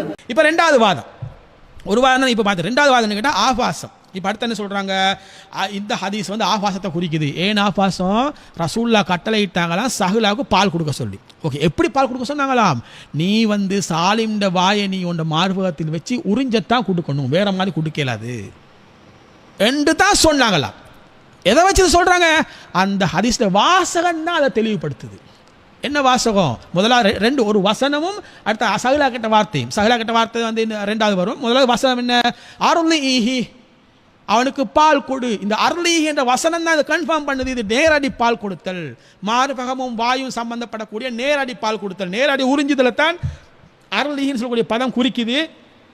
சுற்றி வளைச்சி மேலே மாதிரி வந்து கறந்து கொடுக்கறதுக்கெல்லாம் அருளிஹி பயன்படுத்த மாட்டாங்க, வழக்கத்தில் இல்லை, அகராதியில் இல்லைன்னு 1008 கதை அழைப்பாங்க. ஆக அப்ப இந்த அர்லி என்ற பதத்தை வச்சுத்தான் ஆபாசம் கட்டிக்கிறாங்க. அன்பிற்குரியவர்களே, குறித்த கட்டுக்கதையில அர்லி என்று வருகிறது. அர்லி என்று சொன்னா மார்பகம் வழியாக ஒருவருக்கு பால் ஊட்டுவதையே அது குறிக்கிறது, வேறு எந்த கருத்தையும் அது குறிக்காது. அப்ப வேறு எந்த கருத்தும் வேற எதுக்கும் வழி இல்லையான்னு கேட்கிறாங்க. வழி இல்லைதான். அர்லி ரலாத் என்று சொன்னா மார்பகம் வழியாக பால் ஊட்டுவதை தான் குறிக்கிறது. இதுக்கு வந்து கறந்து கொடுத்துதல் என்ற ஒரு கருத்து கொடுக்கலாம் தானே என்ற மாதிரி வியாக்கியானம் செய்வார்கள். அப்படி வியாக்கியானம் செய்ய முடியாது. காரணம், குறித்த கட்டுக்கதையில கூட என்ன மாதிரி வாசகங்கள் வருகிறது? சஹ்லா பின் சுஹைல் ரலியல்லாஹு அன்ஹு அவர்கள் ரசூலுல்லாஹ்விடம் வந்து அபூ உதைஃபா ரலியல்லாஹு அன்ஹு அவர்களுடைய உள்ளத்தில் இருக்கக்கூடிய சங்கடத்தை பற்றி தெரிவிக்கின்ற நேரத்தில் ரசூல் ஸல்லல்லாஹு அலைஹி வஸல்லம் அவர்கள் அர்லிஹி, நீ அவருக்கு பால் குடுன்னு சொல்றாங்க. அப்ப கறந்து கொடுத்தல் மாதிரி ஒரு கருத்து இதுக்கு இருக்கும் என்று சொன்னா, அல்லது மார்பகம் வழியாக பால் கொடுக்காமல் வேறு வழி ஒன்றில் பால் கொடுக்கக்கூடிய கருத்து இந்த ரலாத்துக்கு இருக்கும் என்று சொன்னா, சஹ்லா பின் சுஹைல் ரலியல்லாஹு அன்ஹு அவர்கள் இப்படி கேட்டிருப்பார்களா? வகைஃப உல்ஹு வஹுவ ரஜுலுன் கபீர், நான் எப்படி அவருக்கு பால் புகட்டுவேன், அவர் பெரிய ஒரு மனிதராக இருக்கிறாரே என்று கேட்பார்களா? என் கறந்து கொடுத்தலோ அல்லது வேறு வழியில பால் கொடுப்பதாக இருந்தால் அப்படியா, அப்ப நான் பாலை கொடுத்து கொள்றேன் என்று கறந்து கொடுத்துட்டு போயிட்டு கொண்டே இருந்திருப்பாங்க. ஏன் இந்த வாசகத்தை கேட்கிறார்கள்? மார்பகம் வழியாக பால் கொடுக்க சொன்னதனாலதான் நான் எப்படி பால் கொடுக்கிறது, பெரியார் ஆகிட்டாரே, அவருக்கு எப்படி பால் கொடுக்க சொல்றீங்க என்று கேட்ட நேரத்துல கது அலிம்து அன்னஹு ரஜுலுன் கபீர், அவர் பெரிய மனுஷன் என்று எனக்கு தெரியும். ஃபதபஸ்ஸம ரசூலுல்லாஹி ஸல்லல்லாஹு அலைஹி வஸல்லம், ரசூல் ஸல்லல்லாஹு அலைஹி வஸல்லம் அவர்கள் புன்னகைத்தார்கள். இன்னொரு செய்தியில வலஹிக, ரசூலுல்லாஹி ஸல்லல்லாஹு அலைஹி வஸல்லம் அவர்கள் சிரித்தார்கள். வகால கது அலிம்து அன்னஹு ரஜுலுன் கபீர், எனக்கு தெரியும் அவர் பெரிய மனுஷன் தான் என்று, நீ பாலை குடு என்று ரசூலுல்லாஹ் சொன்னதாக வருது. எதுக்கு சிரிக்கணும்? இந்த சிரிப்பு என்றது எதுக்கு வரணும்? பெரியாளாச்சி பால் கொடுக்கணும் என்று சஹலா பின் சுஹைப் ரலியல்லாஹு அன்ஹு அவர்கள் கேட்டிருந்தாலும் ரசூலுல்லாஹ் என்ன சொல்லியிருக்கணும்? அதமா எடுத்து கலந்து கொடுத்துக்கோ, இதுல என்ன மேட்டர் இருக்குது? நீ நினைக்கிற அளவுக்கு பயங்கரமா கேள்வி எழுப்புற அளவுக்கு ஒண்ணும் கிடையாது, பாலை கறந்து கொடுத்துட்டு போய்கொண்டே இரு என்று சொல்லி இருக்கணுமா இல்லையா? அப்படி வந்ததா? எப்படி வருது? அந்த பெண்மணி பயங்கரமான ஒரு கேள்வி கேட்கிற நேரத்துல ரசூலுல்லாஹி ஸல்லல்லாஹு அலைஹி வஸல்லம் அவர்கள் சிரித்தார்கள், புன்னகைத்தார்கள் என்று வருகிறது என்றால் என்ன அர்த்தம்? இதுல ஏதோ தவறான கருத்து இருக்குது என்று அர்த்தமா இல்லையா? மார்பகம் வழியாக பால் கொடுக்கணும் என்ற கருத்து இதுக்குள்ள அடங்கி இருக்குதா இல்லையா? அடுத்ததாக சஹலா ரலியல்லாஹு அன்ஹு அவர்கள் இன்னொரு செய்தியில வருது, ஃபகாலத் இன்னஹு து லிஹ்யத்தின், அவருக்கு தாடி வேற வளர்ந்திருக்குது, தாடி வளர்ந்த ஒரு பெரிய ஆளுக்கு பால் கொடுக்க சொல்றீங்க என்று ஏன் கேட்டார்கள்? கலந்து கொடுக்கிற ஆளுக்கு தாடி இருந்தா என்ன, இல்லாட்டி என்ன? அவர் பெரியவரா இருந்தா என்ன, சிறியவரா இருந்தா என்ன? இந்த கேள்வி எதுக்கு வரணும் என்று கேட்கிறார். இந்த கேள்வி வர வேண்டிய அவசியம் இல்லை. அப்ப பெரிய ஆளா இருக்கிறாரு, தாடி வளர்ந்தவரா வேற இருக்கிறாருன்னா, அப்ப தாடி வளர்ந்தவருக்கு கலந்து கொடுத்தா செல்லுபடி ஆகாதோ, பெரியவருக்கு கலந்து கொடுத்தா செல்லுபடி ஆகாதோ? அதனால தான் கேட்டாங்களா? கறந்து கொடுத்தால் செல்லுபடியாகும், அதுதான் அந்த கட்டுக்கதைக்கு நீங்க கொடுக்கக்கூடிய விளக்கமா இருந்தா இந்த கேள்வி வருவதற்கு எந்த முகாந்திரமும் இல்லை. அப்ப இந்த கேள்வி எழும்புவதிலிருந்து இது மார்பகம் வழியாக பால் ஊட்டுவதை தான் குறிக்கிறது என்பதில் எல்முனை அளவும் சந்தேகத்துக்கு இடமில்லாமல் மிக தெளிவாக இது நிரூபிக்கிறதா இல்லையா? அடுத்தது மிக வேடிக்கையான விஷயம் என்னன்னு சொன்னா, சஹீஹ் முஸ்லிம்ல வரக்கூடிய இந்த செய்தியை அறிவிக்கக்கூடிய ஒரு அறிவிப்பாளரான இப்னு அபி முலைக்கா என்பவர் ஒரு வருஷ காலமா இந்த செய்தியை மக்களுக்கு அறிவிக்கவே இல்லை. கால ஃபம கஸ்து சனதன் அவ் கரீபன் மின்ஹா, நான் ஒரு வருஷமோ அதுக்கு நெருக்கமான காலமோ லா உஹத்திஸு பிஹி, இதை அறிவிக்காமல் நான் மறைத்து விட்டேன். வஹித்துஹு, நான் அச்சமடைந்தேன் என்று சொல்கிறார். இந்த செய்தியை எப்படி போயிட்டு சொல்றது? இத சொன்னா என்ன நினைப்பாங்க? செருப்படி விழுந்துருமோ தெரியலன்னு சொல்லி அறிவிப்பாளர் ஒருவரே ஒரு வருஷமோ அதுக்கு நெருக்கமான காலமோ இந்த செய்தியை அறிவிக்காம இருக்கிற அளவுக்கு இருக்குதுண்டா, இப்ப நாங்க இதுல ஆபாசத்தை கற்பிச்சோமா அல்லது இந்த கட்டுக்கதையில் உள்ள வாசகத்தின் மூலம் நேரடியாக ஆபாசம் வெளிப்படுகிறதா இல்லையா? எது அர்த்தம்?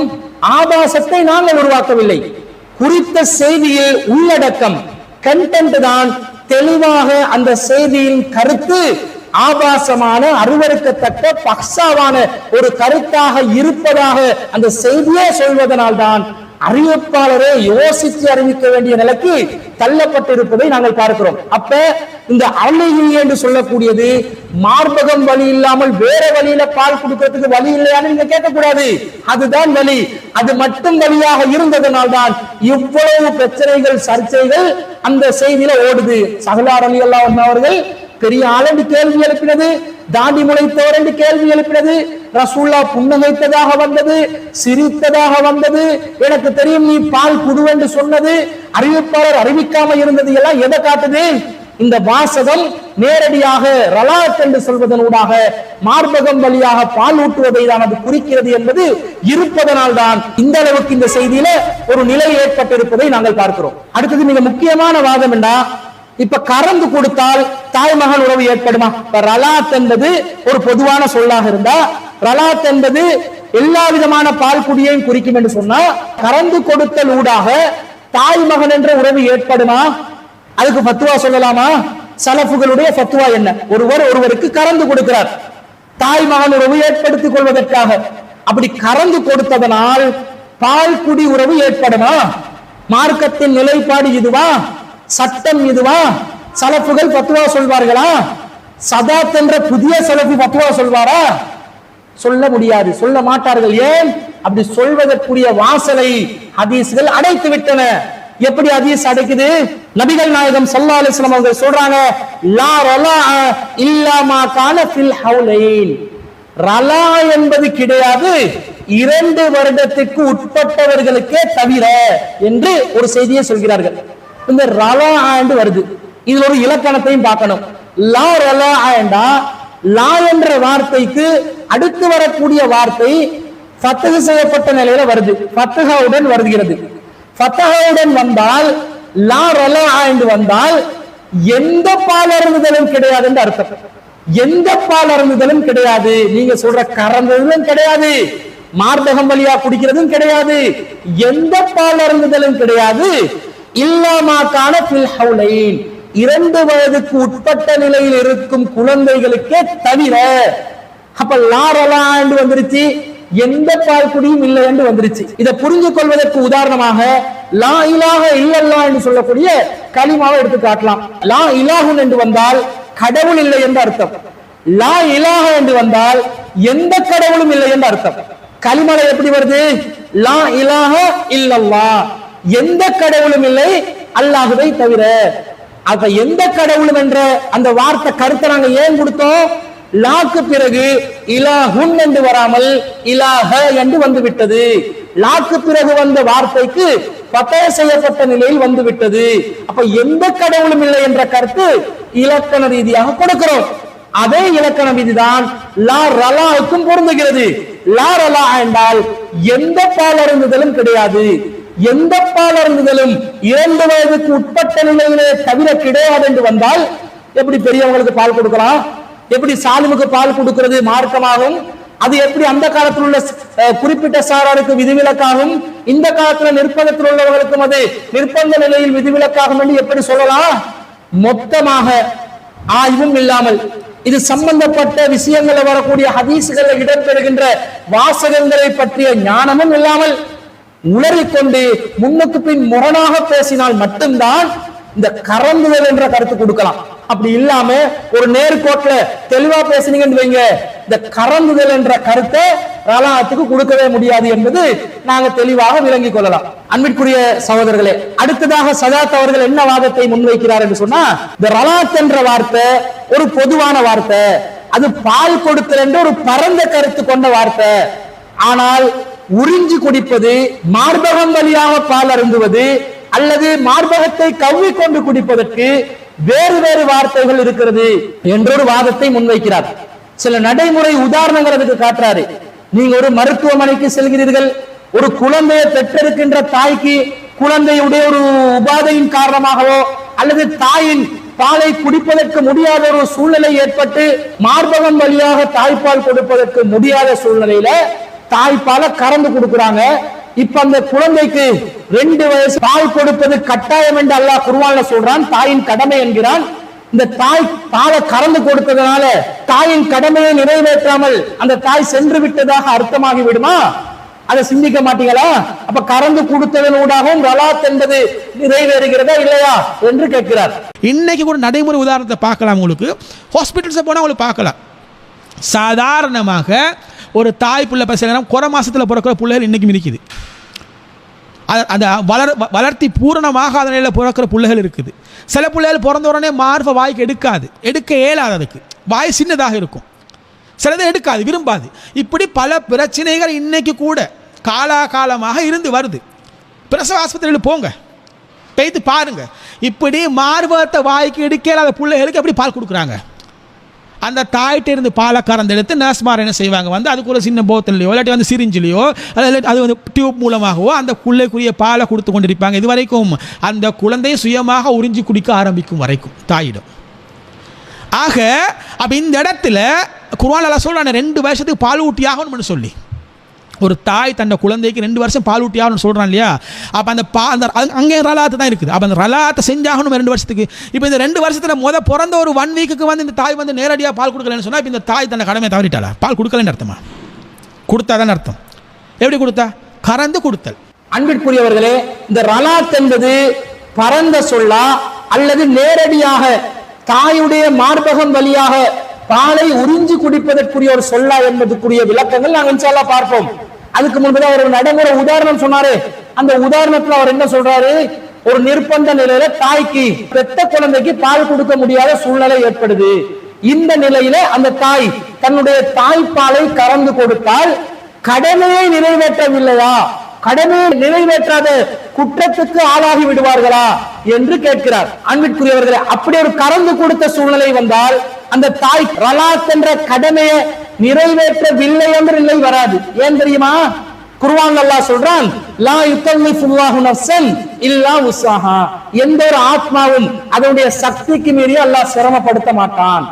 அல்லாஹ் எதை கட்டளை இடுகிறானோ அந்த கட்டளைகளை சக்திக்கு உட்பட்டு செய்யணும்.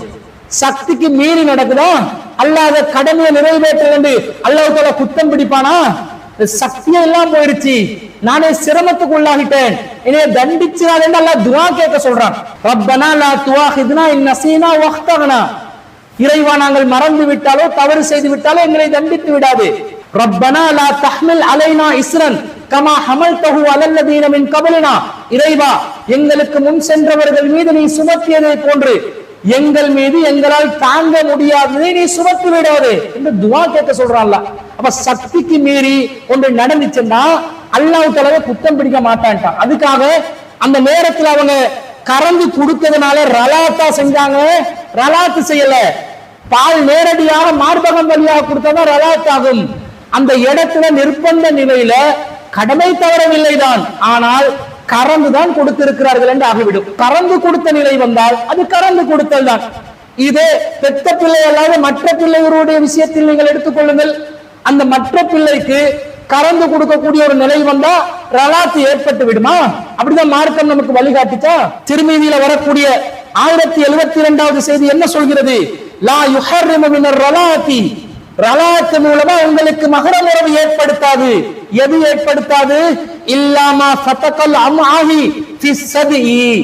ஒருவர் மார்பகம் வழியாக பாலை உறிஞ்சி கொடுத்தாலே தவிர ரலாத்து மூலமா அவருக்கு மஹரம் ஏற்படாது. வகான கபுலல் ஃபிதாம். அது 2 வருடங்களுக்கு முன்னால் இருக்க வேண்டும் என்று தெளிவாக ஹதீஸில் வருகிறதா இல்லையா? அப்ப தாய் மகன் உறவு என்ற அந்த ரலாத்து எப்படி ஏற்படுமாம்? இல்லா மா ஃபதகல் அம்ஆஹி ஃபிஸ்ஸதி. மார்பகம் வழியாக பால் புகட்டினாலே தவிர ரலாத் என்பது ஏற்படாது என்று ரசூல் ஸல்லல்லாஹு அலைஹி சொல்றாங்களே. இப்ப மற்ற பிள்ளை ஒருவருக்கு பால் கறந்து கொடுக்கிறாங்க ஒரு தாய், கொடுத்தா ரலாத் ஏற்படுமா? சதாத்தவர்களின் வாதத்தின்படி இதுவும் ரலாத்து தான். ஆனால் அல்லாஹ்வின் தூதரின் வழிகாட்டுதலின்படி இது ரலாத்து கிடையாது. அப்ப ரலாத் என்னன்னு புரியுதா? இஸ்லாம் ரலாத் என்று என்ன சொல்லுது என்று விளங்குதா? ரலாத்தை ஏற்படுத்துவதாக இருந்தால் மார்பகம் வழியாக பால் ஊட்டப்பட வேண்டும் என்றுதான் இஸ்லாம் சொல்லி இருக்கிறது. இப்ப எப்படி நீங்க ரலாத் என்றது ஒரு பொது சொல்லுவீங்க? ரலாத் என்பது நேரடியாக மார்பகம் வழியாக பால் ஊட்டுவதை குறிக்கக்கூடிய சொல்லாக இருப்பது இதன் மூலமும் நிரூபணமாகுகிறதா இல்லையா? தெளிவாக நிரூபணமாகுகிறது. அடுத்ததாக சதாத் அவர்கள் சொல்கிறார்கள், ரலாத் என்றதான் பிரச்சனை. ரலாத் என்ற மூல பதம் தான் பிரச்சனை. ரலாத் என்ற பதத்துக்கு அர்த்தம் என்ன? பால் கொடுத்தல், அவ்வளவுதான் அர்த்தம். அது மார்பகம் வழியா கொடுத்தா என்ன, கறந்து கொடுத்தா என்ன, ஒரு டியூப் வழியா கொடுத்தா என்ன என்று கேட்கிறார். ஏனென்றால் ரலாத் என்று ஒரு பரந்த சொல்லு. இவங்க சொல்றாங்களே ரலாத் என்றால் மார்பகம் வழியாக வாய் வைத்து கொடுத்தால் தான் ஏற்படும் என்பது அது சுத்த பொய் என்கிறார். முதலாவது இந்த அர்லின்னு பதம் இது வந்திருக்கக்கூடிய இதுல மூல பதம் ரலா. ரலா அர்த்தம் பால் கொடுத்தல், அவ்வளவுதான். பால் கொடுத்தல். எப்படி கொடுத்தல்? எப்படி வேணாலும் கொடுத்தல். அது மார்பலையும் கொடுக்கலாம், கறந்தும் கொடுக்கலாம், தேவைப்பட்ட டியூப் ஒன்று போட்டு கொடுக்கணும் கொடுக்கலாம், எப்படி வேணாலும் கொடுக்கலாம். அப்ப ரலாத்தன் சொல்லி உண்மையில சொல்லுக்கு அர்த்தம் என்னன்னு கேட்டால் அது பரண்ட அர்த்தம் தரக்கூடிய சொல். ரலாத்தண்டா பால் கொடுத்தல், அதுல மார்புல் கொடுக்கிறதும் அடங்கும். அப்படியும் கொடுக்கிறதே அது ரலாத்து சொல் குறிக்கும். மார்புல் கொடுக்காம கறந்து கொடுக்கிறதையும் அது குறிக்கும். வேற வழிகள் எதுவும் கொடுக்கறதுக்கு வழி கிடைச்சால் அதையும் குறிக்கும். முதலாவது ஆதாரம் காட்டணும்னு கேட்டால் இப்போ இவங்க சொல்ற வாதம் ரலாத்தன் அர்த்தம் உறிஞ்சிதல், மார்பில் வாயை வைத்து உறிஞ்சிதல் தான் ரலாத்தன் குறிக்குது. இது ஒரு பொய். அன்பிற்குரியவர்களே, இவருக்கு இந்த ரலாத் என்ற வார்த்தைக்கு சரியான அர்த்தம் என்னன்றதே தெரியல. இவர் என்னன்றதை ஆய்வு செய்யவும் இல்லை. அகராதியில ரலாத் சம்பந்தமா எப்படி வருதுன்னு பாருங்க. அல் முஅஜமுல் வசீத்துல என்ன வருது? ரலஅ வ ரலஅத்தன் இம்தஸ்ஸ சதியஹா. ரலாத் என்றால் தாயின் மார்பகத்தை உறிஞ்சி பால் குடிப்பது என்றுதான் முஅஜமுல் வசீத்துல வருது. அப்ப தெளிவாக ரலாத்துக்கு நேரடி அர்த்தமே அதுதான். அதான் அரபு அகராதி சொல்லுது. நபிகள் நாயகத்தின் வழிகாட்டுதலும் அப்படித்தான் சொல்லுது. லா யுஹர்ரிமு மினர் ரிலாத்தி இல்லா மா ஃபதகல் அம்ஆஹ ஃபிஸ்ஸதி. ஒருவர் மார்பகத்தின் வழியாக பால் குடித்தாலே தவிர பால் குடியுறவு ஏற்படாது. அகராதி அதான் சொல்லுது, நபிகள் நாயகத்தின் விளக்கமும் அதுதான் சொல்லுது. அந்த ரலாத் என்பது பொது சொல் அல்ல, அதுதான் குறுகிய சொல், அதுதான் சுருங்கின கருத்துள்ள சொல், அதுதான் பால் குடியை மார்பகம் வழியாக உறிஞ்சி குடிப்பதை குறிக்கும் நேரடி சொல். ஆனா அவர் உல்டாவாக சொல்கிறார், ரலாத் என்பது பொது சொல்லாம், மார்பகம் வழியாக பால் குடிப்பதற்குரிய சொல் என்று சொல்லி வேறு வேறு சில சொற்களை சொல்கிறார். அது என்ன அவரு சொல்கிறார் என்று சொன்னா, சஹீஹ் முஸ்லிம்ல 2874ல அல்லாஹ்வின் தூதர் ஸல்லல்லாஹு அலைஹி வஸல்லம் சொல்றாங்க, லா துஹர்ரிமுல் இம்லாஜத்து வல் இம்லாஜத்தான், ஒரு தடவையோ இரண்டு தடவையோ உறிஞ்சி பால் குடிக்கும் வகையில் பால் ஊட்டுவது கிடையாது என்று ரசூலுல்லாஹ் சொல்றாங்க. இம்லாஜத் என்று சொன்னால்தான் உறிஞ்சி குடிப்பதை குறிக்கும், ரலாத் என்பது உறிஞ்சி குடிப்பதை குறிக்காது என்று மாத்தி சொல்றாரு. முதலாவது ஆதாரம் முஸ்லிம்ல வரக்கூடிய செய்தி 2874வது செய்தி. இது உம்மு ஃபதுல் ரலியல்லாஹு அன்ஹா அறிவிக்கக்கூடிய செய்தி. என்ன சொல்றாங்க, ஒரு தடவையோ இரு தடவையோ மார்பை உறிஞ்சுவதால் மஹ்ரம் உறவு ஏற்பட்டு விடாது என்று நபி ஸல்லல்லாஹு அலைஹி வஸல்லம் அவர்கள் கூறினார்கள். என்ன சொல்லுது, பால் குடி என்ன சொல்லுது, அந்த மஹ்ரம் உறவு ஏற்படுறதுக்கு ஒரு தடவையோ இரு தடவையோ உறிஞ்சுறதுனால மஹ்ரம் உறவு ஏற்படாது. இங்க இந்த ஒரு தடவையோ இரு தடவையோ உறிஞ்சுவதால் ஏற்படாதுன்னு சொல்றதுக்கு யார் உம்மு ஃபதுல் அந்த கையாண்டு இந்த சொல்ல என்னன்னு கேட்டா லா துஹர்ரிமுல் இம்லாஜத்து வல் இம்லாஜத்தானி, இங்க இம்லாஜ மார்பை உறிஞ்சுறதுக்கு கையாளப்பட்ட சொல், இங்க என்னது ரலாத் இல்ல இம்லாஜ. இது ஒரு செய்தி. இந்த இம்லாஜத் என்ற சொல் எப்படி வருது, அம்லஜ என்று சொல்லக்கூடிய சொல்ல வருது. இந்த அம்லஜ என்ற சொல்லுக்கு என்னென்ன அர்த்தம் இருக்குதுன்னு பாருங்க. அல் அம்லஜு அல் அஸ்மரு, அம்லஜ் என்று சொன்னா சிவந்தவன் என்று அர்த்தம். இப்போ வெள்ளை நிறத்துல இருக்கிறான், பால் நிறத்துல இருக்கிறான் அர்த்தம். அப்ப அம்லஜ் என்று சொல்வது பொதுவாக பால் ஊட்டுதல் என்ற கருத்தை குறிக்கும். ஆனால் பால் உறிஞ்சி குடிப்பதை மாத்திரமே அந்த வார்த்தை குறிக்குமா என்று கேட்டால் அப்படி குறிக்காது. அதே போன்று அல் அம்லஜுல் கஃப்ரு, அம்லஜ் என்று சொல்வது என்னன்னு சொன்னா லா ஷைஉன் ஃபீஹி மினன் நபாத்தி வ கைரிஹி, அம்லஜ் என்றால் புட்பூண்டு எதுவும் இல்லாத ஒரு வறண்ட நிலை என்ற அர்த்தம். எதுவுமே இல்லாத அப்படியே எல்லாம் எம்டியான ஒரு நிலை, ஒரு மலட்டுத்தனமான ஒரு நிலை என்ற அர்த்தமும் குறிக்கிறது. அதே போன்று அல் மலீஜ் அர் ரஜுலுல் ஜலீல், கண்ணியமான ஒரு மனுஷனுக்கு மலீஜ் என்று சொல்லப்படுகிறது. அதே போல் அல் மலீஜு அர் ரலிஉ, பால் குடி பருவத்தில் உள்ள குழந்தையும் அல் மலீஜ் என்ற வார்த்தையில் சொல்லப்படும். அப்ப அம்லஜ் என்ற வார்த்தையோட ஒரு சிறுவனோ குழந்தையோ சம்பந்தப்படுகின்ற நேரத்துல தான் அது மார்பகம் வழியாக பாலை உறிஞ்சி குடிக்கிற கருத்தை தரும். அப்படி இல்லாத நேரத்துல பொதுவாக அது பலதரப்பட்ட கருத்துக்களை கொண்ட ஒரு சொல்லாக இருப்பதை நாம் இதன் மூலம் தெளிவாக விளங்கிக் கொள்கிறோம். அடுத்ததாக சதாத் அவர்கள் கூறுகிறார்கள், ரலாத் என்பது பொதுவான சொல், ஆனா மார்பகத்தை கவ்வி பால் குடிப்பதற்கு ஹதீஸ்ல வேறு வார்த்தைகள் வருகிறது. நசாயில 3259வது செய்தியில லா துஹர்ரிமுல் ஹத்ஃபத்து வல் ஹத்ஃபதான், ஒரு முறை கவ்வி குடிப்பதோ இரண்டு முறை கவ்வி குடிப்பதோ மஹ்ரம் உறவை ஏற்படுத்தாது என்று நபி ஸல்லல்லாஹு அலைஹி வஸல்லம் அவர்கள் சொல்லி இருக்கிறார்கள் என்ற செய்தி ஆதாரமா காட்டுறாரு. இங்க ஹத்ஃபத் என்று வருது. அப்ப ஹத்ஃபத் என்று சொன்னா என்ன அர்த்தம், கவ்வி குடித்தல், அதுதான் சுருங்கின சொல். பரந்த சொல் என்னது, ரலாத் தான் என்று சதாத் சொல்கிறார். இரண்டாவது செய்தி நசாயில வரக்கூடிய செய்தி 3311வது செய்தி. ஆயிஷா ரலியல்லாஹு அன்ஹா அவங்களிடமிருந்து கேட்டு அபூ ஷாதா அல் முஹைரி அறிவித்த செய்தி என்னன்னு கேட்டால், ஒரு தடவையோ அல்லது இரு தடவைகளோ மார்பை வாயால் கவ்வுவதால் மஹ்ரம் உறவு ஏற்பட்டு விடாது என்று அல்லாஹ்வின் தூதர் ஸல்லல்லாஹு அலைஹி வஸல்லம் கூறினார்கள். இது ஆயிஷா நாயகி அறிவிக்கிற செய்தி. மார்பை வாயால் கவ்வி பிடிச்சி உறிஞ்சிறதுக்கே இது ஒரு தடவையோ ரெண்டு தடவையோ செஞ்சால் சரி வர ஏற்படாது, அந்த நிரப்பமாக அந்த 5 தடவை செய்யணும்ன்றது தான் சொல்கிறாங்க. செய்தி அதுதான். விஷயம் என்ன கேட்டால் இங்கே நாங்கள் அந்த சொல்கிற அர்த்தத்தை தான் நீங்கள் பார்க்குறோம். என்னது, ஒரு தடவையோ இரு தடவையோ மார்பை கவ்வுவதால் வாயால் கவ்வி பிடிச்சி உறிஞ்சுவதால் பால் குடி ஏற்படாது என்று இது இரண்டாவது செய்தி நசையில். இதில் பயன்படுத்தப்பட்ட வாசகம் என்ன, லா துஹர்ரிமுல் ஹத்ஃபத்து வல் ஹத்ஃபத்தானி.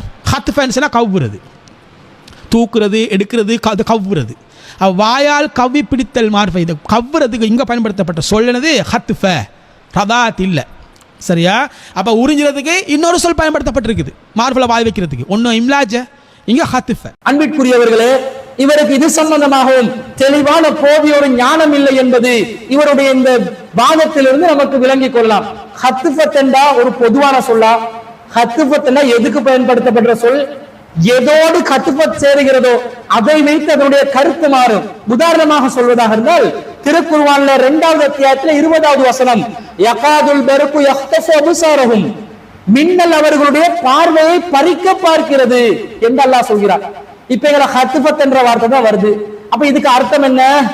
மின்னல் மார்பகம் வழியாக பாலை உறிஞ்சி குடிக்க பார்க்குது என்ற அர்த்தமா? எப்படி அர்த்தம் கொடுக்கிறது? ஹத்ஃபத் பறிக்கிறது என்ற அர்த்தம். அது கவ்வி செல்கிறது, பார்வை கவ்வி செல்கிறது. எதை தொடர்பு படுத்துகிறதோ அதை கவ்வி கொள்ளும் என்ற அர்த்தம். மார்பகத்தை தான் கவ்வுதல் என்ற அர்த்தம் இல்லை.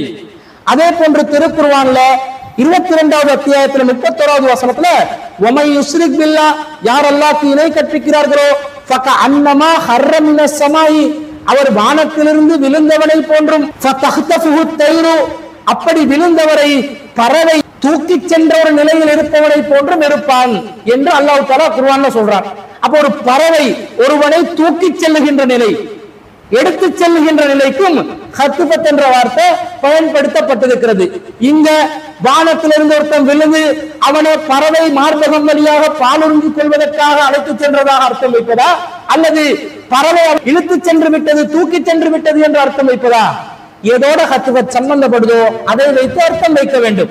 அதே போன்று திருக்குர்ஆன்ல சூரத்துல் கஸஸ்ல 28வது அத்தியாயத்துல 57வது வசனத்துல வகாலு இன்னத்தபிஉல் ஹுதா மாக, நாங்களும் உம்முடன் சேர்ந்து இந்த நேர்வழியை பின்பற்றினால் முத்தஹத்தஃப் மின் அர்லினா, நம்முடைய பூமியிலிருந்து நாம் வாரிச் செல்லப்பட்டு விடுவோம் என்று காஃபிர்கள் கூறுவதாக அல்லாஹ் சொல்கிறார். இங்கல பூமியிலே வாரிச் செல்வதற்கு ஹத்ஃபத் என்ற வார்த்தை பயன்படுத்தப்படுது. இங்க மார்பகம் வழியாக பால் குடிப்பதற்குரிய கருத்தை கொடுக்க இயலுமா?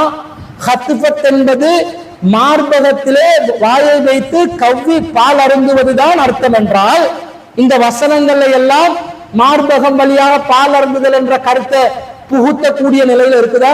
இல்லை. இந்த வசனங்களில் என்ன சொல்லுது?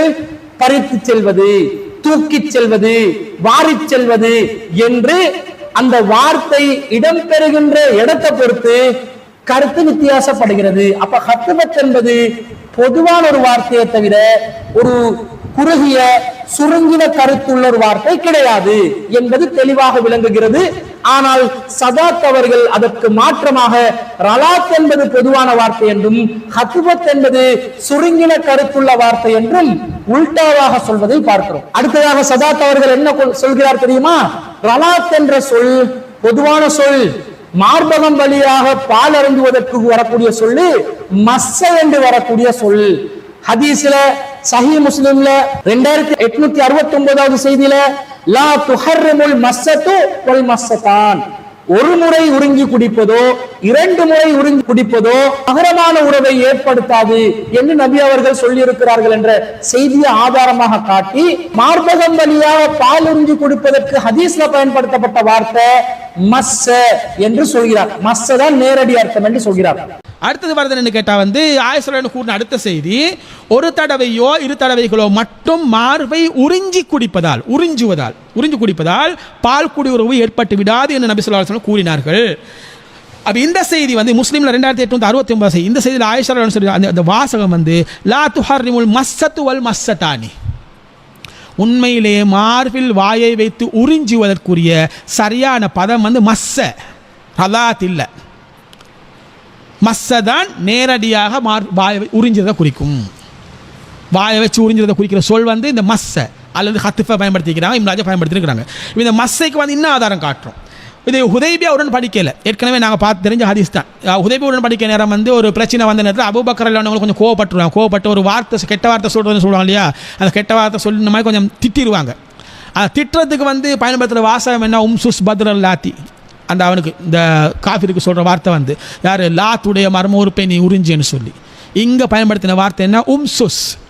இந்த உம்சுஸ் சொல்லக்கூடிய இந்த சொல்லும் மஸ்ஸிலிருந்து வந்தது தான். இதுக்கு அர்த்தம் என்ன? அந்த லாத்துடைய மர்ம உறுப்பை நீ என்னது? உறிஞ்சு, வாயை வச்சு உறிஞ்சு.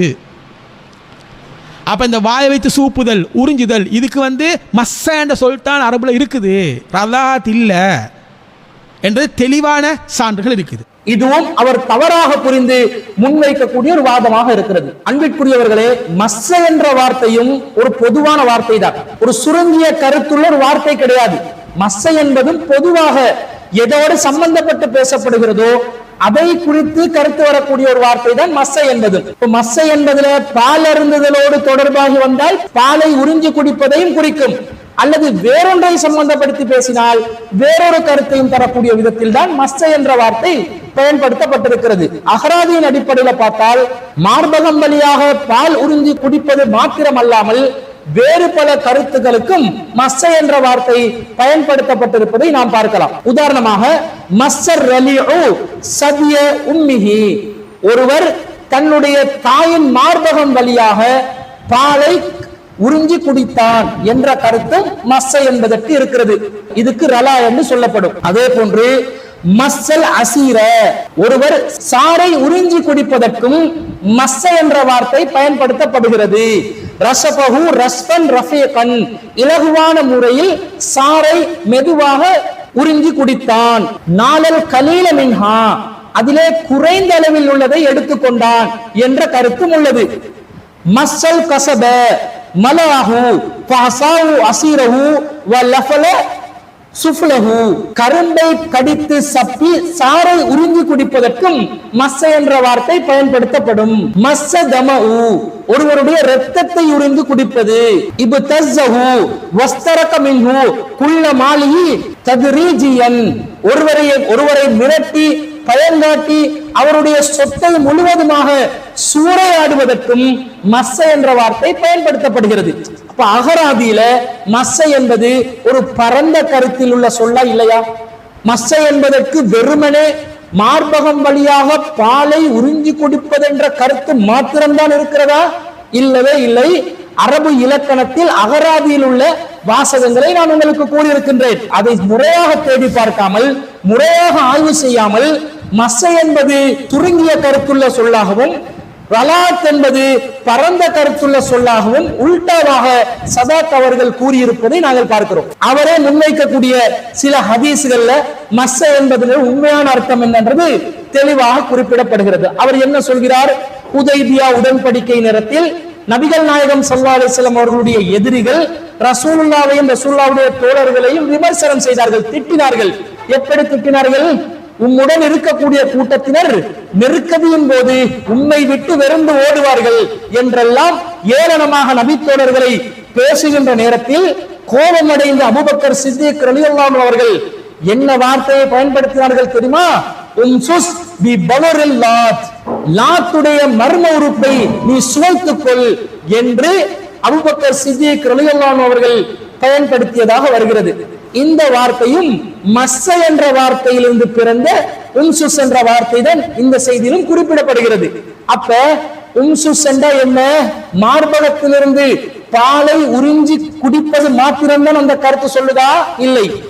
ஒரு பெண்ணுடைய அல்லது பெண் இனத்தை சேர்ந்து அல்லது ஒரு மனிதனுடைய உடம்பு உறுப்பில ஏதாவது ஒரு பகுதியை சுவைப்பதையும் இந்த வார்த்தையின் மூலமாக வெளிப்படுகிறதா இல்லையா?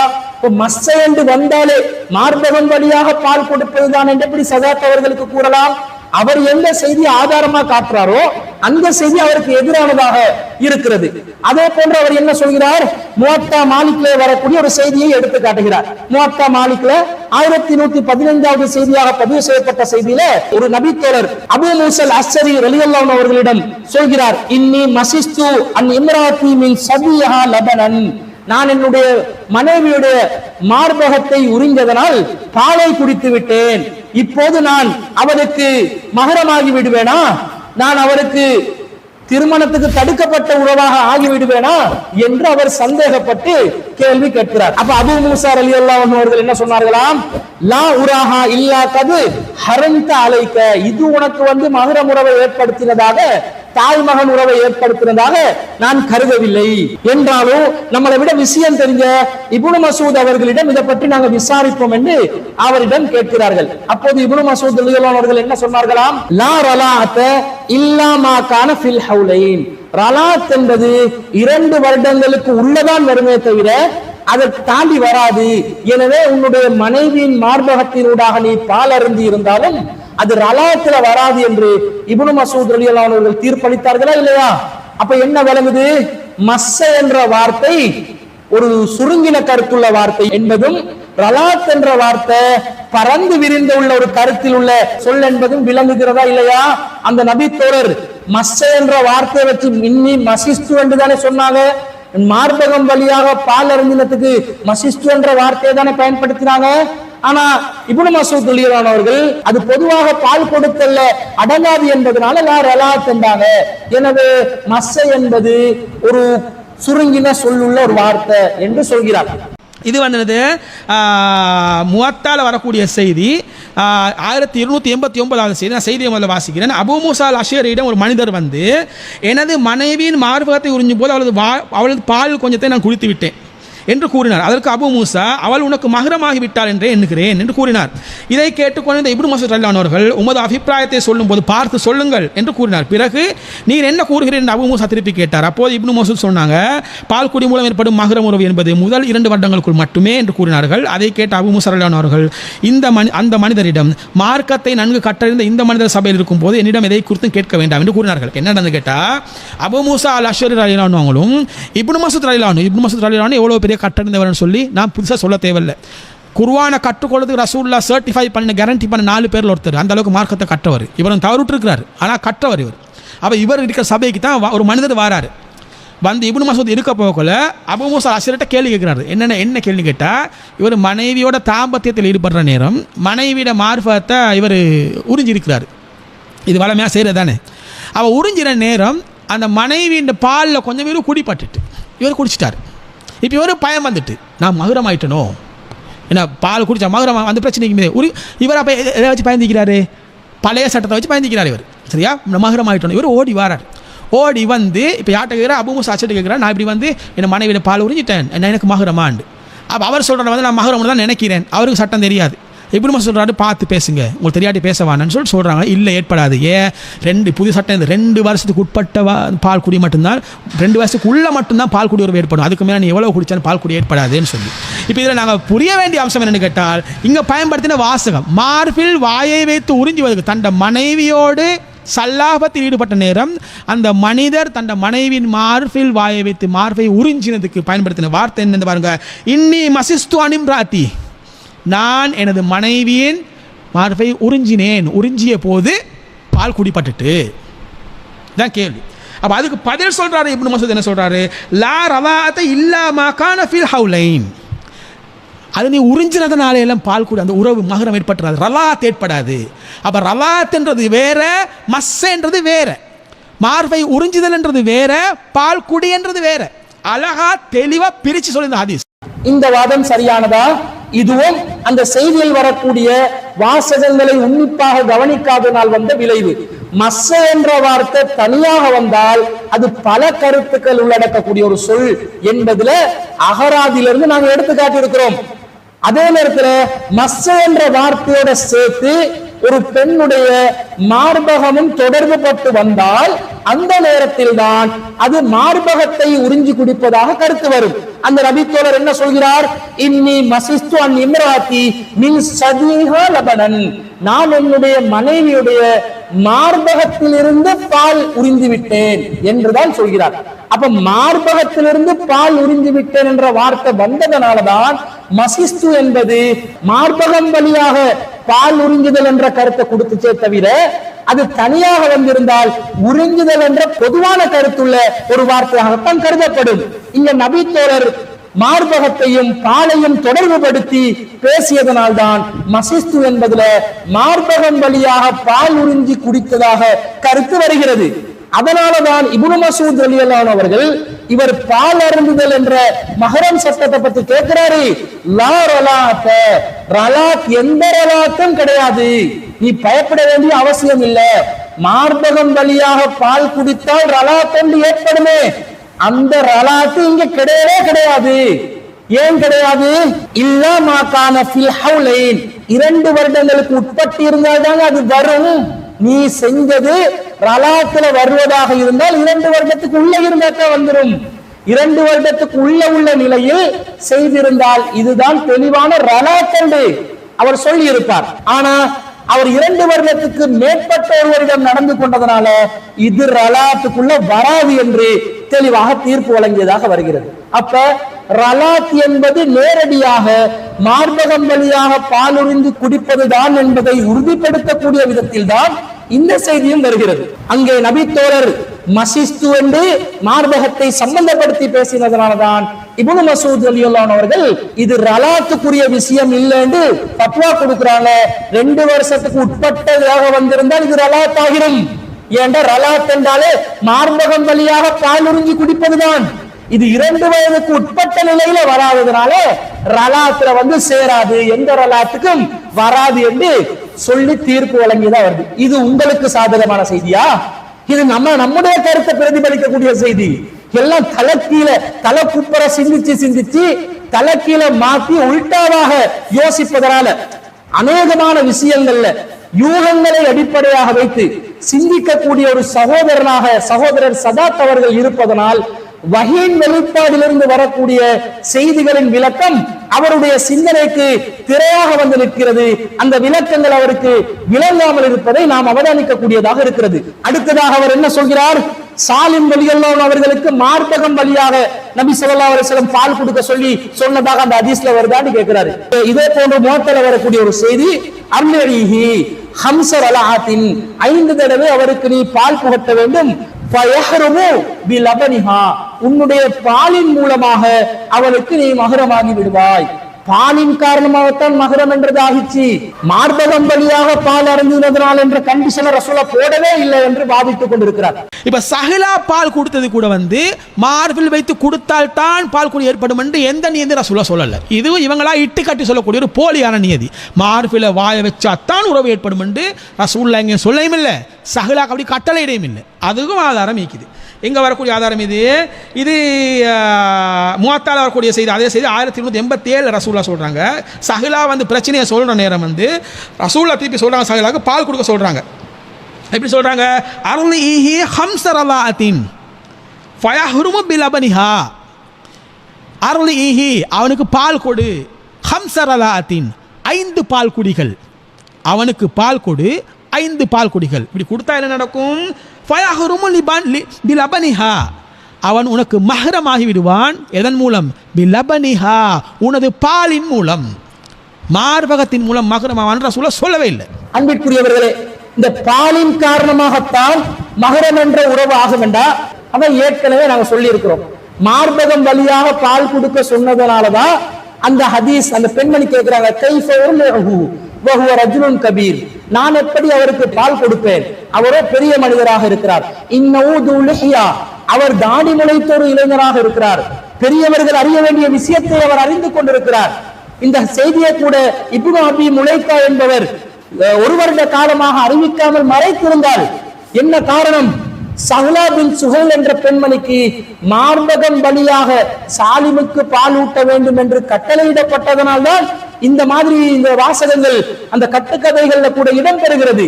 இந்த பிலபனிஹா என்பது கறந்து குடிச்சென்ற கருத்துல வரல. லபனிஹா என்றால் அந்த பெண்மணியுடைய மார்பகம் வழியாக பால் அருந்தணும் என்ற காரணத்தினால். அதனால் தான் இந்த அளவுக்கு கேள்விகள் ஏனைய செய்திகள்ல வருகிறது. பால் அருந்துதல் என்பது எப்ப தாய் மகன் உறவை ஏற்படுத்தும் என்று ரசூலுல்லாஹ் சொன்னாங்க. திருமீதில வரக்கூடிய ஹதீஸ்ல அன்னர் ரலாஅத லா யுஹர்ரிமு மினர் ரிலாத்தி இல்லா மா ஃபதகல் அம்ஆஹ ஃபிஸ் சபி, மார்பகம் வழியாக பால் அருந்தினால் தான் தாய் மகன் உறவு ஏற்படும், அப்படி இல்லாட்டி ஏற்படாது என்று நபிகள் நாயகம் ஸல்லல்லாஹு அலைஹி வஸல்லம் அவர்கள் சொல்லி இருக்கிறாங்கடா. இங்க பி லபனிஹா என்று வந்தா எப்படி வரணும்? மார்பகம் வழியாக பால் அருந்தினால் அப்போது தாய் மகன் உறவு. அந்த லபன் என்பது கறந்து கொடுத்தல குறிக்காது என்றுதானே ஏனைய செய்திகளும் சொல்கிறது. இப்படி இருக்கும் பொழுது நீங்களாக முடிவெடுத்து முவத்தல வார செய்தியில கறந்து கொடுத்தல் என்றது வருது. பாலை கொடுத்தா போதும் என்றுதான் வருது. மார்பகம் வழியா கொடுக்கணும் என்று வரல. மார்பகம் வழியா கொடுக்கணும் என்று அந்த செய்தியில நேரடி வாசகம் இடம்பெறவில்லை என்று சொல்கிறீர்களே, கறந்து கொடுக்க வேண்டும் என்ற நேரடி வாசகம் இடம்பெறுகிறதா? பால் மூலமாக தாய் மகன் உறவு ஏற்படும் என்றால் எப்படி அந்த பால் வெளிப்படுத்தப்படும்? யாருக்கு அந்த பால் கொடுக்கப்பட வேண்டும் என்றதுக்குரிய ஒரு வரையறை இல்லையா? அந்த அடிப்படையில் சிந்தித்தால் இந்த பிலபனிஹா என்பது மார்பகம் வழியாக சாலிமுக்கு பால் கொடுக்கப்பட வேண்டும் என்ற கட்டளையை தான் குறிக்கிறது என்று மீண்டும் தெளிவாக நிரூபிக்கிறதா இல்லையா? இதை சிந்திக்காம லபனியாண்டு வந்து விட்டது, அதனால இது கறந்து கொடுத்தலதான் குறிக்கும் என்றா கறந்து கொடுத்தலதான் குறிக்கும் என்பதற்கு நேரடி என்ற ஆதாரத்தையும் நீங்கள் இதுவரையும் தரவில்லை. தராமல் எப்படி இது கறந்து கொடுக்கிற பால் தான் எப்படி முடிவெடுத்தீங்க? எப்படி நீங்க அதை சொல்லலாம்? வேறு செய்திகள் எல்லாம் வைத்து பார்க்கும் பொழுது இது நேரடியாக மார்பகம் வழியாக பால் குடிப்பதை குறிக்கிறது என்பதில் எந்த சந்தேகமும் இல்லை. அடுத்ததாக கேட்கிறார், சாலிமுக்கு பால் கொடுக்க சொல்லி சஹலார் ரலியல்லாஹு அன்ஹு ரசூலுல்லாஹ் சொன்னாங்களே, ஒரு பெண்ணுக்கு எந்த நேரமும் பால் சுரக்குமா என்று இவர்கள் கேள்வி கேட்கிறார்கள். சஹலாக்கு நேரடியாக சஹலா தான் கொடுக்கணும் என்று ரசூலுல்லாஹ் கட்டளையிட்டாங்களா? சஹலா அல்லாத வேறொருவரை மூலமாக பாலை கொடுத்து விட்டு தாய் மகன் உறவை ஏற்படுத்துவதற்கு வழி இருக்குதா இல்லையா? அதனால எந்த நேரமும் ஒரு பெண்ணுக்கு பால் சுரக்குமா, நினைச்ச நேரத்துல எல்லாம் பால் குடிச்சு வர்றதுக்கு என்ற கேள்வி ஒரு பொசுருவாகும் என்று சொல்கிறார். சஹலாவே சஹலாட பாலை கொடுத்தா மகரம் ஏற்படுமோ? ஆயிஷா நாயகி எப்படி பால் கொடுத்தாங்க? ஆயிஷா நாயகி தனக்கு ஒரு பிள்ளைய மகரமாக்குறதுக்கு அவங்க என்ன செஞ்சாங்க? அவங்களுக்கு பால் வந்துச்சா? வாழ்நாள் எப்பயுமே பால் வரல, அவங்க தான் குழந்தையே இல்லையே, அவங்களுக்கு அந்த பாக்கியத்தெல்லாம் கொடுக்கல. அப்போ அவங்க எப்படி பால் கொடுத்தாங்க? அவங்களோட பால் சுரக்கக்கூடிய நிலையில் இருக்கக்கூடிய குடும்பத்தார் இப்போ நெருங்கின உறவுகள் இருப்பாங்க, சகோதரம் சகோதரி பிள்ளைகள், இந்த மாதிரி ஆக்கள் கிட்ட அனுப்பி அவங்களோட பாலை கறந்தெடுத்து கொடுக்க சொன்னாங்க. அப்போ அதை குடித்தால் ஆட்டோமேட்டிக்காக அந்த புள்ள வந்து அவங்களுக்கு மகரம் ஆகிடுவாங்க. அவங்களுக்கு மகரம் ஆகினா சகோதரிக்கு மகரம் ஆகிட்டா சகோதரி இவங்களும் ஆட்டோமேட்டிக் இவங்களும் மகரம். இப்படி பால் கொடுக்குற ஒரு பிரச்சனை ஒன்று இல்லை. அப்போ பால் கொடுக்கறதுக்கான வசதிகள் வேண்டிய மட்டும் இருக்குது. அடுத்த சஹலாவுக்கு பால் கொடுக்கறதுக்கு அங்கே வசதி இல்லாமல் பால் சுரக்காமல் ஒரு பிரச்சனை. நான் எப்படி பால் கொடுக்க கேட்டால் அவங்க அந்த கேள்வி எப்படி கேட்டிருக்க மாட்டாங்க. எப்படி கேட்டிருப்பாங்க? யாரும் சொல்ல நான் எப்படி பால் கொடுக்க, எனக்கு தான் பால் இல்லையே, நான் எங்கால போய் பால் கொடுக்க, இப்படி கேள்வி கேட்டிருப்பாங்க. அப்படி கேட்கல, அவங்களுக்கு கொடுக்க முடியுமான நிலைமையில தான் கேட்டிருக்கிறாங்க. கொடுக்குற பிரச்சனை இல்லை, எப்படி கொடுக்குறீங்க? வளர்ந்திருக்கிறாரே, பெரிய ஆளாக இருக்கிறாரே, இதுதான் கேள்வி. அன்புக்குரியவர்களே, இந்த கொசுருவாக யாரு வைக்கிறார் என்று பாருங்க. முன்னுக்கு பின் முரணாக தான் சொன்னது எதுவென்பதையே மறந்து தான் முன்வைத்த ஆதாரம் தனக்கு பொருத்தமா இல்லையா என்பது கூட ஆய்வு செய்யாமல் கொசுருவாதம் வைக்கிறவங்க யாரு? இந்த சதாத் வகைராக்கள் தான். ஏன் தெரியுமா? இதுக்கு முன்னாடி முவத்தல வரக்கூடிய செய்தியில் என்ன சொன்னார்? அர்லிஹி, அவளுக்கு பால் கொடுங்கள், ஃபயஹ்ருமு பிலபனிஹா, உன்னுடைய பால் மூலமாக மஹரம் உறவு ஏற்படும். அதாவது சஹலாக்கு பால் கொடுக்குமாறு கட்டளையிட்டார்கள், அவளுடைய பால் மூலமாக மஹரம் உறவு ஏற்படும் என்று சொன்னதாகத்தான் முவாத்தா மாலிக்ல வரக்கூடிய செய்தி சொன்னதாக சொன்னார். அப்ப முவாத்தா மாலிக்ல வரக்கூடிய செய்தியில அந்த கட்டுக்கதையில கூட நபி ஸல்லல்லாஹு அலைஹி வஸல்லம் அவர்கள் என்ன சொன்னார்களாம்? அர்லிஹி, சஹலாக்கு பால் கொடுக்குமாறு கட்டளையிட்டார்கள், ஃபயஹ்ருமு பிலபனிஹா, சஹலாவுடைய பாலின் மூலமாக மஹரம் உறவு ஏற்படும் என்று சொன்னதாகத்தானே வருகிறது. இப்ப இங்க யாருக்கு பால் கொடுக்க சொல்லி ரசூலுல்லாஹ் சொன்னதா வருது? உங்களுடைய கட்டுக்கதைகளின் பிரகாரம் சஹலா ரலியல்லாஹு அன்ஹாக்கு தான் பால் கொடுக்க சொல்லிக்கிறாங்க. அவர்களுடைய பாலின் மூலமாகத்தான் மஹரம் உறவு ஏற்படுமா? அப்ப நீங்க முன்வைத்த ஹதீஸை வைத்துதான் உங்களுக்கு பதில் சொல்லிக் கொண்டிருக்கிறேன். அப்ப சஹலாவுடைய பாலை குடித்துதான் மஹரம் உறவு ஏற்படும் என்றால் சஹலா பால் சுரக்கக்கூடிய ஒரு நிலையில் இருந்தவங்களா? அபூ ஹுதைஃபாவும் சஹலா ரலியல்லாஹு அன்ஹு அவர்களும் எதற்காக வளர்ப்பு மகனாக சாலிம் ரலியல்லாஹு அன்ஹு அவர்களை எடுத்து வளர்த்தாங்க? தனக்கு ஒரு பிள்ளை இருந்த சூழ்நிலையிலயா? பிள்ளை இருந்ததாக நீங்கள் நிரூபிக்க முடியுமா? பிள்ளை இருந்த நிலையில் இருந்தால்தான் ஒரு பெண்ணுக்கு பால் சுரக்கும். அதனால்தான் நாங்கள் ஒரு வாதமாக கேட்டோம், சஹலா ரலியல்லாஹு அன்ஹு அவர்கள் அந்த நேரத்தில் ஒரு பிள்ளையை பெற்ற நிலையில் இருந்தார்களா? அதற்கு ஆதாரம் தர முடியுமா? எந்த பெண்ணுக்கும் எந்த நேரத்திலையும் நினைச்ச நேரத்துல பால் கொடுக்க இயலுமா? சஹலா ரலியல்லாஹு அன்ஹாக்கு தானே ரசூலுல்லாஹ் கட்டளையிட்டாங்க. அந்த நிலையில சஹலா ரலியல்லாஹு அன்ஹா அவங்க இருந்தாங்க என்பதற்கு ஆதாரம் தர முடியுமா என்றுதான் நாங்கள் கேட்டோம். உடனே நீங்க என்ன சொல்லணும்? சஹலா ரலியல்லாஹு அன்ஹா ஆமா பால் கொடுக்கக்கூடிய நிலையில தான் இருந்தாங்கன்னு நீங்க சொல்லி இருக்கணும். இல்லனா சஹலா ரலியல்லாஹு அன்ஹா அவர்கள் அந்த நிலையில் இருக்கவில்லை என்று சொல்லி இந்த முவாத்தா மாலிக்குடைய செய்தியை நீங்கள் மறுக்கிறோம் என்று சொல்லி அந்த செய்தியை நீங்க சொல்லாம இருந்திருக்கணும். முவாத்தால வரக்கூடிய செய்தியில் என்ன வருது? சஹலா ரலியல்லாஹு அன்ஹாவுடைய பாலை கொடுத்துதா மஹரம் உறவை ஏற்படுத்த சொன்னதா வருது. இப்ப அந்த நிலையில சஹலா ரலியல்லாஹு அன்ஹா இருந்தாங்களா? பதில் சொல்வீங்களா? சஹலா ரலியல்லாஹு அன்ஹாக்கு அந்த நேரத்துல பால் சுரக்கக்கூடிய நிலையில் அவர்கள் இருந்தார்கள் என்பதை உங்களால் நிரூபிக்க முடியுமா? நீங்கள் முன்வைத்த ஹதீஸின் பிரகாரம் அவங்க தான் பால் கொடுக்கணும். அவங்க பால் கொடுக்கிறதா இருந்தா அவங்களுக்கு பால் சுரக்கக்கூடிய நிலையில் அவங்க இருந்திருக்கணும். அந்த நிலை அவங்க இருக்கலை என்பதை தேவைப்பட்டால் இன்ஷா அல்லாஹ் நாங்களும் நிரூபிப்பதற்கு தயாராக இருக்கிறோம். அடுத்ததாக அபூ ஹுதைஃபா ரலியல்லாஹு அன்ஹு அவர்கள் சங்கடப்பட்டார்கள், சந்தேகப்பட்டார்கள். என்ற ஒரு வித்தியாசமா இவங்க காட்டுறாங்க. என்னமோ ரோட்ல போற ஒரு பொறுக்கியாக சாலிம் ரலியல்லாஹு அவர்கள் இருந்த மாதிரியும், இவங்க ரெண்டு பேருக்கு அவளை தெரியாத மாதிரியும், வீட்டுக்கு வந்து போறதுனால பெரிய சங்கடம் ஏற்பட்டு அதனால சந்தேகம் ஏற்பட்டு அபூ ஹுதைஃபா ரலியல்லாஹு அன்ஹு அவர்கள் இந்த சஹலாவுடைய விஷயத்துல சாலிம் வந்து சந்திக்கிற விஷயத்துல ரொம்ப சங்கடப்பட்டு சொன்ன மாதிரி இவங்க ஒரு சந்தேகத்தை கிளப்புறாங்க. அப்படியா ஹதீஸில் வருகிறது என்று கேட்கிறார். அபூ ஹுதைஃபாவோட சங்கடம் இதை ஒரு பெருசா இது மாதிரி சித்தரிச்சு காட்டுவாங்க. என்னன்னு கேட்டால், அதாவது சஹலா இருக்கிற சஹலா பார்க்கறதுக்கு வர நேரம்னா அபூ ஹுதைஃபா சந்தேகப்பட்ட மாதிரியும், அதனால முகம் மாறின மாதிரியும், விரும்பாத மாதிரியும் அப்படி ஒரு இதை காட்டுறாங்க. உண்மையில வந்து அபூ ஹுதைஃபாவோட சங்கடம் அதுவே அல்ல. சாலிம் வீட்டுக்கு போகிற வாரத்தை வந்து அபூ ஹுதைஃபா சங்கடமாக எடுக்கல. சாலிம் அந்நியானாக பார்த்து வந்து இவன் வாரதால் வந்து எனக்கு என்ன பொண்டாட்டிக்கு மேலே வந்து பண்ணி சந்தேகப்படையும் இல்லை. அபூ ஹுதைஃபாக்கு இருந்த ஒரே சங்கடம் வந்து அல்லாஹ்வுடைய கட்டளைக்கு மாறு செய்கிறோமே, இந்த ஒரு சங்கடம் தான். நம்முடைய வாதம் சங்கடம் வந்ததா இல்லையா என்பதா நாம் முக்கியமான வாதமா அதை தான் வைக்கிறோமா? அபூ ஹுதைஃபாவுக்கு சந்தேகம் வந்தது நியாயமா? சஹலா மீது சந்தேகம் கொள்ளலாமா? சாலிம் மீது சந்தேகம் கொள்ளலாமா? இப்படியா நாங்க வாதம் வச்சோம்? இது நம்முடைய வாதமாக நாங்க வைக்கல.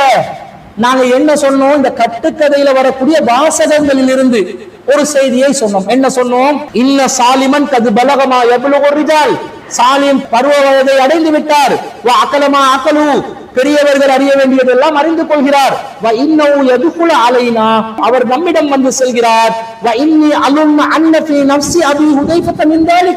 அவர் வந்து செல்வதனால் அபூ ஹுதைஃபாவுடைய உள்ளத்திலே இது சம்பந்தமாக ஒரு சங்கடம், ஏதோ ஒரு அதிருப்தி நிலவுகிறது என்று நான் நினைக்கிறேன் என்று சஹலா ரலியல்லாஹு அன்ஹா அவர்கள் சொன்ன வாசகம் நீங்கள் வாதிடக்கூடிய அந்த கட்டுக்கதையில இருக்குதா இல்லையா? அதான் நாங்க கேட்கிறோம். ஏதோ சங்கடம் ஏற்பட்டிருக்குதா இல்லையா? அந்த சங்கடம் என்ன, எதுக்காக சங்கடப்பட்டாங்க, அந்த சங்கடத்துல நியாயமா இல்லையான்னு நம்ம பேச வரல. அது நமக்கு அவசியமும் இல்லை. அதை பேசுவதனால்தான் நம்முடைய வாதம் நிறுவப்படும் என்ற அர்த்தமும் இல்லை. குறித்த கட்டுக்கதையில வந்த செய்திகளை வாசகங்களை வைத்து நாங்கள் கேட்டோம். சங்கடம் ஏற்பட்டதாக அபூ ஹுதைஃபா சொன்னார், சஹலா சொன்னார் என்று சொல்கிறோம். அது போன்று இன்னொரு கட்டுக்கதையில ஃபகாலத் யா ரசூலல்லாஹி, அல்லாஹ்வின் தூதரே, இன்னி அராஃபி வஜ்ஹி அபீ ஹுதைஃபத மின் துஹூலி சாலிமின், சாலிம் என்னிடம் வந்து செல்வதனால் அபூ ஹுதைஃபாவுடைய முகத்தில் நான் ஒரு அதிருப்தியை பார்க்கிறேன்.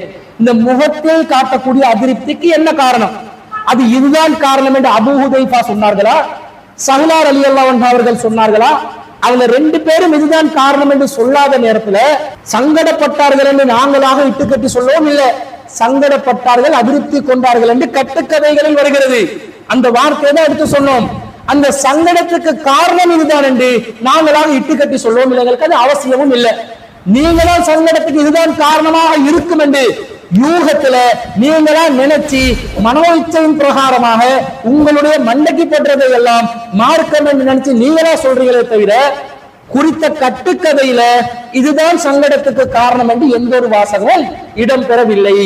அப்ப அபூ ஹுதைஃபா ரலியல்லாஹு அன்ஹு அவர்களுடைய உள்ளத்திலையும் சஹலா ரலியல்லாஹு அன்ஹா அவர்களுடைய உள்ளத்திலையும் ஏதோ ஒரு அதிருப்தி சங்கடம் ஏற்பட்டிருக்கிறது. அந்த சங்கடம் ஏற்பட்டிருப்பதை கட்டுக்கதைகளில் வருகிறது. வந்த செய்திகளை நாங்கள் எடுத்து சொல்கிறோம். ஏதோ ஒரு காரணத்துக்காக ஏதோ ஒரு சங்கடம் ஏற்பட்டதாக வருகிறது என்றுதான் நாங்கள் இந்த செய்தியை எடுத்து சொல்லும் போது பல சந்தர்ப்பங்களில் நாங்கள் முன்வைத்திருக்கிறோம். இப்படி சதாத் அவர்கள், சஹலா ரலியல்லாஹு அன்ஹா அவர்கள் சாலிம் ரலியல்லாஹு அன்ஹு அவர்களுக்கு பால் புகட்ட வேண்டும் என்று நபி அவர்கள் கட்டளையிட்டதாக வரக்கூடிய செய்தி குர்ஆனுக்கு முரண் இல்லை என்று என்னென்ன வாதங்கள் எல்லாம் முன்வைத்தாரோ அந்த எல்லா வாதங்களும் குர்ஆனுக்கு முரணானவைதான், ஹதீசுகளுக்கும் முரணானவைதான், மனசாட்சிக்கும் எதிரானவைகள் தான், ஆபாசத்தை தூண்டக்கூடியவைகள் தான், அல்லாஹ்வின் தூதர் மீது இட்டுக்கட்டக்கூடியவைகள் தான், நபித்தோழர்கள் மீது இட்டுக்கட்டக்கூடியவைகள் தான், அசிங்கத்தையும் ஆபாசத்தையும் ஏலக்கூடியவைகள் தான், நடைமுறைக்கு சாத்தியம் இல்லாதவைகள் தான், இஸ்லாத்துக்கும் அதற்கும் எந்த ஒரு சம்பந்தமும் இல்லைதான் என்பதை அக்கு வேறு ஆணி வேறாக நாம் நிறுவி இருக்கிறோம். தெளிவான விளக்கத்தை சொல்லுவாங்க என்று பார்த்தா இந்த கட்டுக்கதைகளுக்கு யாரெல்லாம் முட்டு கொடுத்து கொண்டு தெரிகிறார்களோ எல்லாரும் முன்னுக்கு பின் முரணாக உளறி கொட்டிக்கொண்டு தான் என்ன சொல்கிறோம் என்பதே தெரியாமல் மாறி மாறி பேசக்கூடிய, தலை குப்பர விழக்கூடிய, தலை கீழாக புரளக்கூடிய ஒரு நிலையை தான் நாங்கள் தொடர்ச்சியாக பார்த்து வருகிறோம். அதிலிருந்து சதாத் அவர்களும் விதிவிலக்கானவர் அல்ல, அவரும் தெளிவாக தானும் குழம்பி பிறரையும் தெளிவாக குழப்பக்கூடிய ஒரு நிலையில் இருக்கிறார் என்பது அவருடைய வாதங்கள் மூலமாக நாம் தெரிந்து கொண்டோம். அவர் எதெல்லாம் வாதம் என்று முன்வைத்தாரோ அந்த வாதங்கள் எல்லாம் அடிப்படையற்ற, மார்க்கத்தின் அடிப்படை அறிவில்லாத, சிந்தனை திறன் இல்லாத, ஆய்வு திறன் இல்லாத, நுனிப்புள் மேயக்கூடிய ஒரு ஆய்வுதான் என்பதை நாம் தெளிவாக விளங்கிக் கொண்டோம். அவர் எதையெல்லாம் கிளிப்பிள்ளை போன்று வாதங்களாக முன்வைத்தாரோ அந்த எல்லா வாதங்களுக்கும் வஹியின் நிழலிலிருந்து அல் குர்ஆனின் கண்ணியத்தை பாதுகாத்து, நபிகள் நாயகத்தின் கண்ணியத்தை பாதுகாத்து, நபித்தோழர் நபித்தோழியர்களுடைய கண்ணியத்தை பாதுகாத்து, இஸ்லாத்தின் அடிப்படைகளை பாதுகாத்து நாம் தெளிவான விளக்கங்களை வழங்கி இருக்கிறோம். இன்ஷா அல்லாஹ் அவர் இன்னும் பல செய்திகள் குர்ஆனுக்கு முரண்படுவதாக வரக்கூடிய கட்டுக்கதைகளுக்கு முட்டு கொடுத்து பேசியிருக்கிறார்.